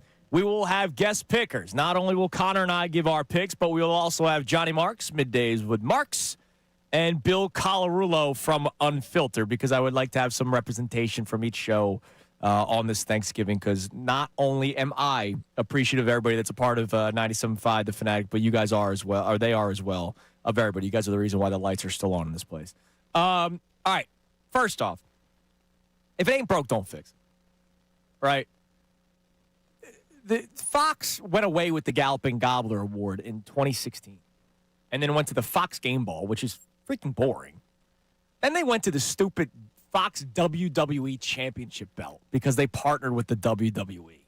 And so for 2 years, they have to force in a fake sport. Then they went back to the Game Ball because they realized it was dumb. And now they've just gone with the Madden MVP after his passing. And actually, NBC and CBS have also done that, where they're just paying homage to John Madden. But we're just going to keep going with the Galloping Gobbler to make it easy. The last couple of years on Fox, you had some good candidates or good winners. Micah Parsons last year, Jordan Love in 23, Dak in 22. Here are the names of the Galloping Gobbler Award winners before that. 2021, Andy Dalton. Hell yeah. 2020, Alex Smith with then the Washington football team. Another Bear in 2019, Mitch Trubisky. MVP as well. Shout out Nickelodeon. That guy's got some hardware. Amari Cooper with the Cowboys. I forgot that he played there. That was 2018. And then Case Keenum in 2017. Then you go through the string of actual players. Wait, who did Case Keenum play for in 2017? The Skull, Minnesota Vikings. Well, their season end. They lost via beatdown by the Eagles in the NFC Championship game. All right, go ahead. Call them up, John and Bill. Here's what we still got going on. So just sort of to plug what I got coming up. I will be doing an ESPN National show from 10 to 12. Also talking about these three games in the NFL today. We will actually be airing the national show here because Johnny Marks is off today, Ray's off today. So instead of airing local programming, they're going to go with the national market, which will have my voice on it. So I'm not done at 10. I'm done here on the Fanatic at 10, talking Philadelphia sports. But from 10 to 12, I'll be filling in for Clinton Yates, doing Clinton and Friends. And so we'll be talking about all kinds of NFL-related topics. So in the next segment, after we do our picks, Connor's going to help me warm up. And we're going to go through some of the topics that will be discussed on ESPN, the ESPN show that I'll be doing from 10 to 12. But also, Quentin Tarantino, one of the, greatest just members of film that everybody knows. One of the best directors in just film history. Has put together a top 20 films list of the 21st century. He has not done 10 through 1 yet. Those have not been released, but we have 20 through 11. And you will not even believe what is at number 13. I'll tell you that in a little bit. All right. Can you hit me with some football music, Connor, when you have a second? I'm going to welcome, I'm guessing Bill's the 609 number. Is that correct? From Unfiltered. And somehow the promotions team is working closely with them and not us. The host of Unfiltered from 2 to 6, the great Bill Colarulo. Bill, good morning and happy Thanksgiving. What's up, my brother? Happy Thanksgiving. Hold on, some other people want to say it too. Come on. We got the Colarulo gang. Yes, Happy we Thanksgiving do. I got to all all of three them. kids right now. I'm on baby duty today. Kid duty. My wife's cooking. I was going to say, at least you're doing something because you typically don't do anything. Yeah, I get a bad rap, man. I get a bad rap on my show. I'll tell you that. Deservedly so, dude. Like, I put up my Christmas lights the other day by myself. I didn't pay anybody to do it. Anyways. I don't want to fall off the roof, man. Oh, yeah. I can't get up there and Some do of it, us so I have a can, some of us company can't. I get it. So if I fall off the roof, it's all good. Also, joining us as guest picker from Middays with Marks, the great Johnny Marks joins us. Johnny, good morning. Happy Thanksgiving. I ain't going up on no roof, homeboy. I'm with Colarulo. Hell no. How about you just pay me next time? Because we all know that I could use the funds, and I'll put up the lights for you guys. How's that sound? Yeah, sure. $15 an hour. You got it. All right, sounds good. That's pretty much what we're getting here. All right, so we have 3 games today. Not only do I want you to pick the spread, but I want you to tell us who will win the Galloping Gobbler, which is one of my favorite Thanksgiving Day traditions. Even though they don't call it that anymore, it's now the Madden Award. I understand why. But the Galloping Gobbler Award winner in each game. So we will start, of course, with the first game. Packers-Lions. Lions 3-point favorites. I am going to go with the Detroit Lions to cover the 3. And Jahmyr Gibbs will be my winner of the Galloping Gobbler. Bill, we'll go with you first. All right, I'm going to hone my inner Mike Missinelli here. The line's telling me something, man. Because the Detroit Lions should be favored by more than just 3 points at home on Thanksgiving. So my gut would say, yeah, the Lions are going to win. I'm going with the Packers because of that line. I think the Packers win this game, and I think Jordan Love's going to show up big. He's had an up-and-down season. Galloping Gobbler, Jordan Love, and a big upset win for the Packers. Wow, all 125 yards he throws for. Johnny Marks, who do you have? Yeah, it's wild that the Lions right now wouldn't be in the playoffs if they started today. So both teams need this game. But I'm actually agreeing with Bill here. Lions should be 5-point favorites if Vegas was thinking that the Lions were going to win this game. Close one. I'll take the Packers, take plus the 3. But I think the Lions win the game by a point. And I'm going to go with Jared Goff. Wow. He stole Jahmyr Gibbs out from underneath me. Typically if a team wins the game offensively, it's the quarterback. So I'm going to go with Goff with the Galloping Gobbler Award. Connor, what do we got? I'm going to go with the Lions. I'm also going to go with Jahmyr Gibbs. I had this written down before the segment. This is not just a chalk show pick. All right, that's fine. All right, we'll go in reverse. So Connor will go first here. Chiefs-Cowboys, the 4:30 kickoff. Connor, go ahead. The Chiefs 3.5-point favorites on the road in Big D. Chiefs minus 3.5. Chiefs minus 7.5. Chiefs minus 14.5. They're blowing Dallas out. They figured something out with that win over the Colts, and I'm taking Chris Jones, a little defensive gobbler in this one. All right, Johnny Marks? I think what the Chiefs figured out, or at least I figured out about the Chiefs, is they're not blowing anybody out. I'm taking the Cowboys to win the game outright, and Quentin Williams, a lot like Reggie White in 1989, wins the Galloping Award, whatever it is, with 2 sacks of Pat Mahomes rushing up the gut. So I actually think the Cowboys win the game outright. All right, Bill, what do you got? You guys are crazy, man. It's Patrick Mahomes. It's Thanksgiving Day. You don't think Pat's going to show up in a big way? I'm taking the Chiefs minus 3.5, and you're all going to be watching Patrick Mahomes eating that big turkey leg or whatever the hell it is that they give him. How could you not pick Mahomes on Thanksgiving Day? Come on. I, too, will take Kansas City Chiefs to cover the 3.5, but Mr. Swift will be the Galloping Gobbler Award winner because the Eagles, they ignore the middle of the field in Dallas Goedert. The Chiefs won't do that with Travis Kelce. Lastly, Ravens 7-point favorites at home against the Bengals. I will take the Ravens to win, but the Bengals to cover. So Bengals plus 7. And how about we go with a little Zay Flowers action as my Galloping Gobbler? Bill, go ahead. Yeah, I think I'm taking the low-hanging fruit here. I'm going with Lamar Jackson as being the player of the game. Baltimore is going to win this game big. I know Burrow's making his triumphant return today, right? Yep. Not going to matter. Not going to matter. Ravens are going to dominate this game. 7-point favorites. They'll cover. Lamar Jackson, Galloping Gobbler. What music are we playing in the background? We got some piano action? That's my son on the piano. Hey, buddy. No, I love it. I want the piano. John, pressure's on. Yeah, I'm going crazy. It's only 9:30. It's only 9:30. This is awesome. This is the best segment I've ever done.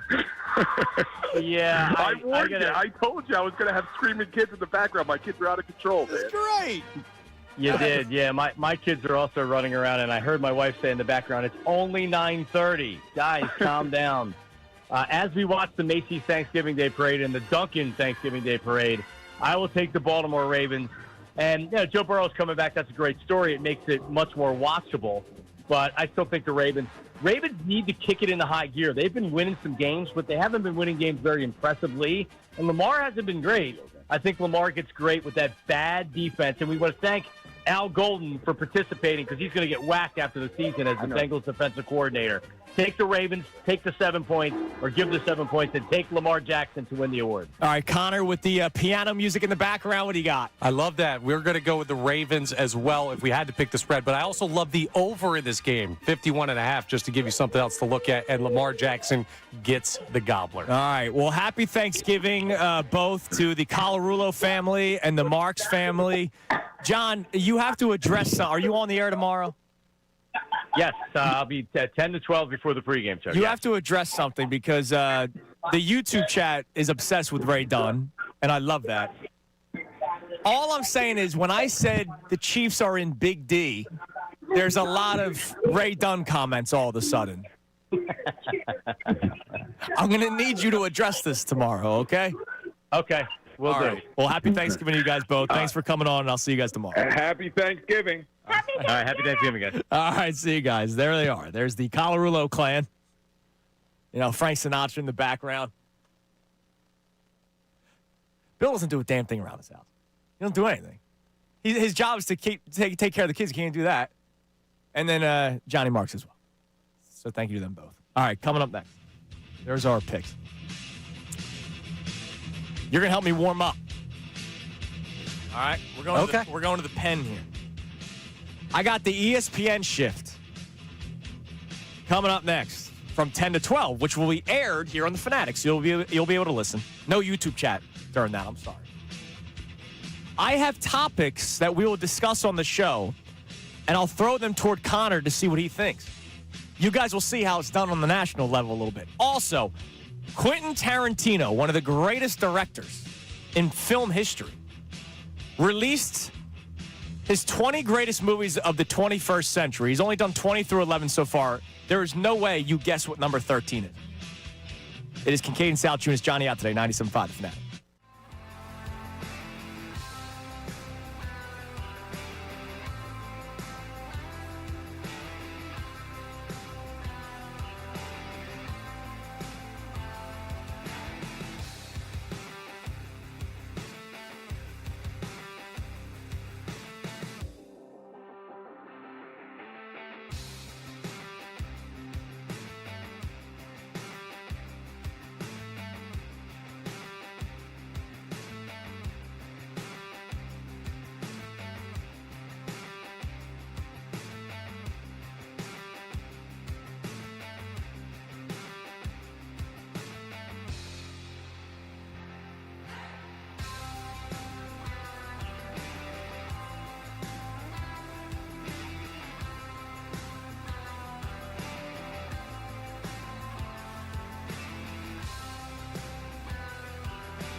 Thank you, Connor.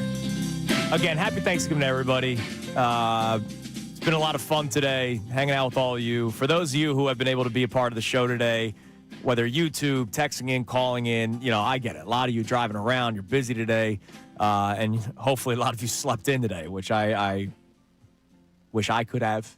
So it's nice. So enjoy your Thanksgiving. Enjoy your time with your family today. We are back on tomorrow. Johnny will be back on tomorrow as well. It's Thanksgiving. He enjoyed his day off. So tomorrow, Johnny and I, 6 to 10. And then I will also be doing ESPN again tomorrow, 10 to 12. And then make sure you're listening on here locally, Middays with Marks, leading you into the pregame show with Connor Thomas and Silvana Keller. And you're burying the lead because we got an old friend coming back to produce the morning show tomorrow. Oh, yeah. I talked to him about it earlier this week. B. Gunn. Brendan Gunn back on the board. Yeah, because Connor doesn't want to double dip. So Brendan Gunn will be producing the show tomorrow. So can't wait to see B. Gunn. I saw a video of him on his Instagram yesterday. Late night for Gunner. Must be nice. Must be nice. YouTube is wondering if we could stay on during the national show. I do it from a different studio. So I do it from our production studio. There are no cameras. So this seat that I'm in, it will be vacant. So I'm sorry. I wish I could keep the YouTube chat on and bring the YouTube chat national.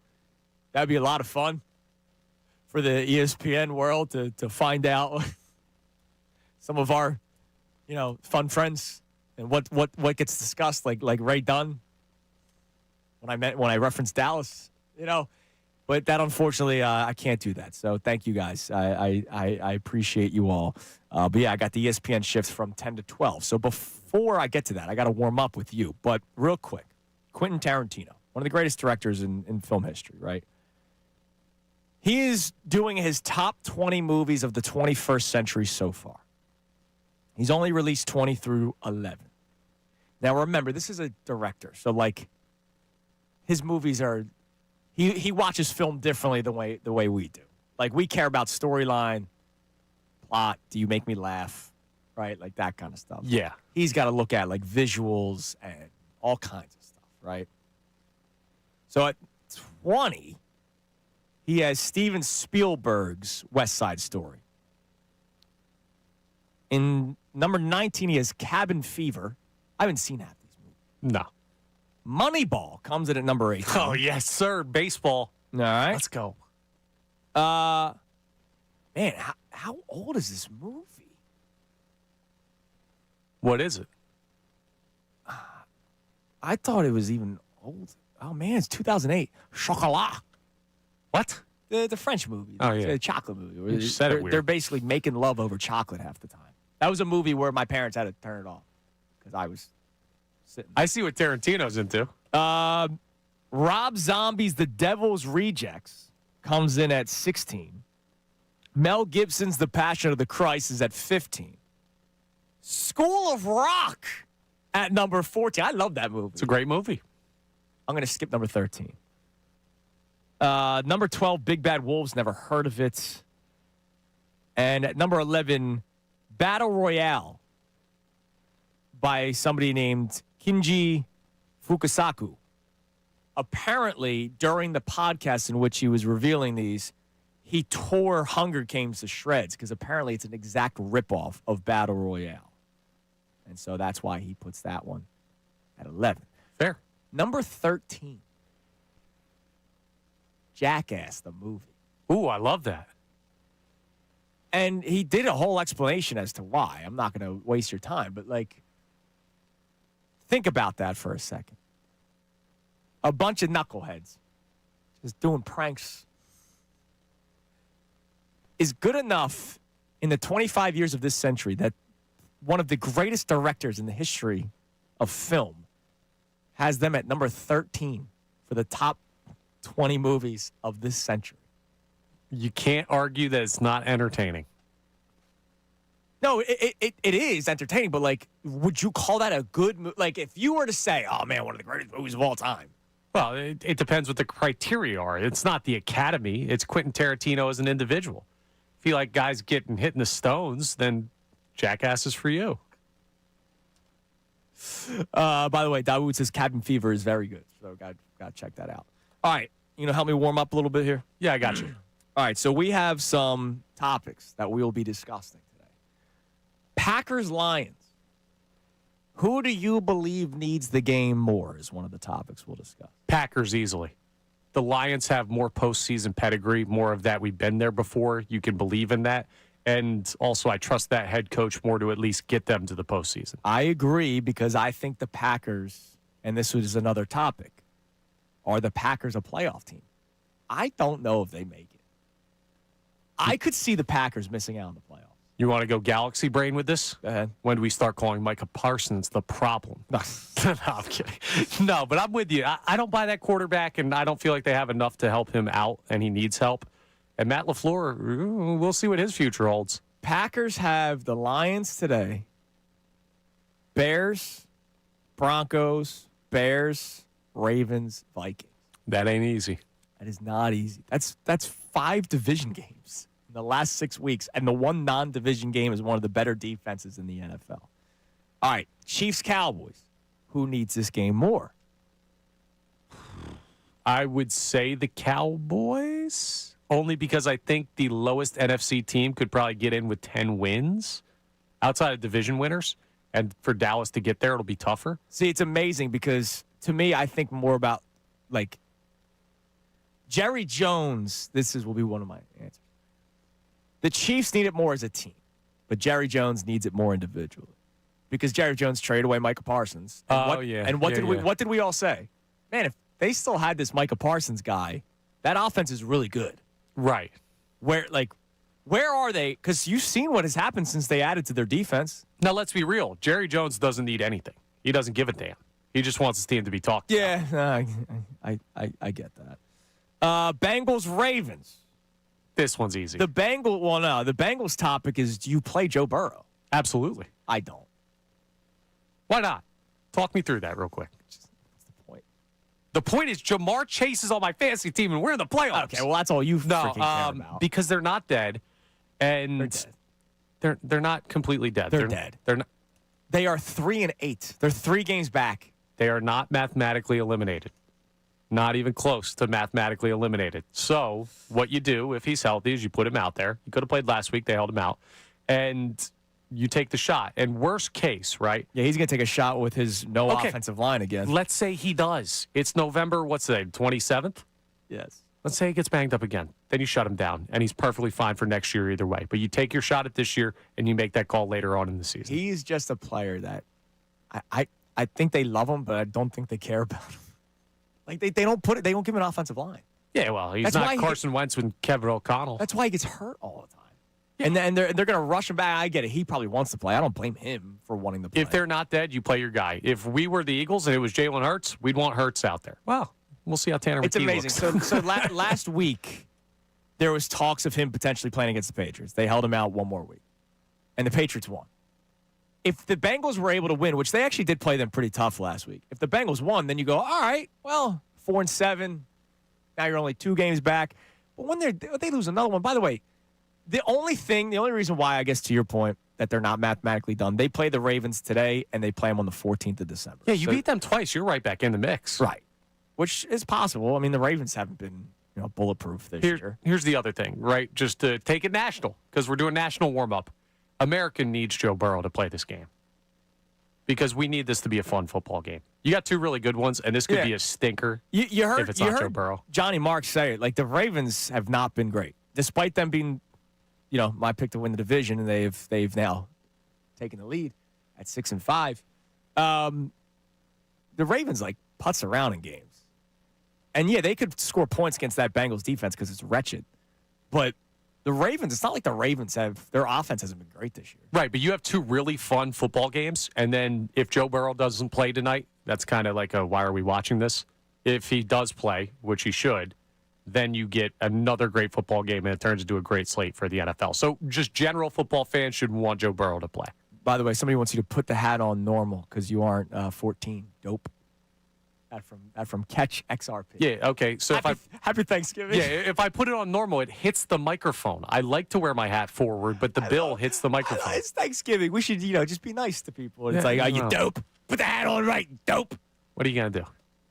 Happy All right. Thanksgiving. What was that person's name? Catch XRP. Happy Thanksgiving, Catch XRP. Oh, apparently we had a 4-pack of tickets. Did you know that? Look at that. Oh. We'll do that another time. All right, everybody have a great Thanksgiving.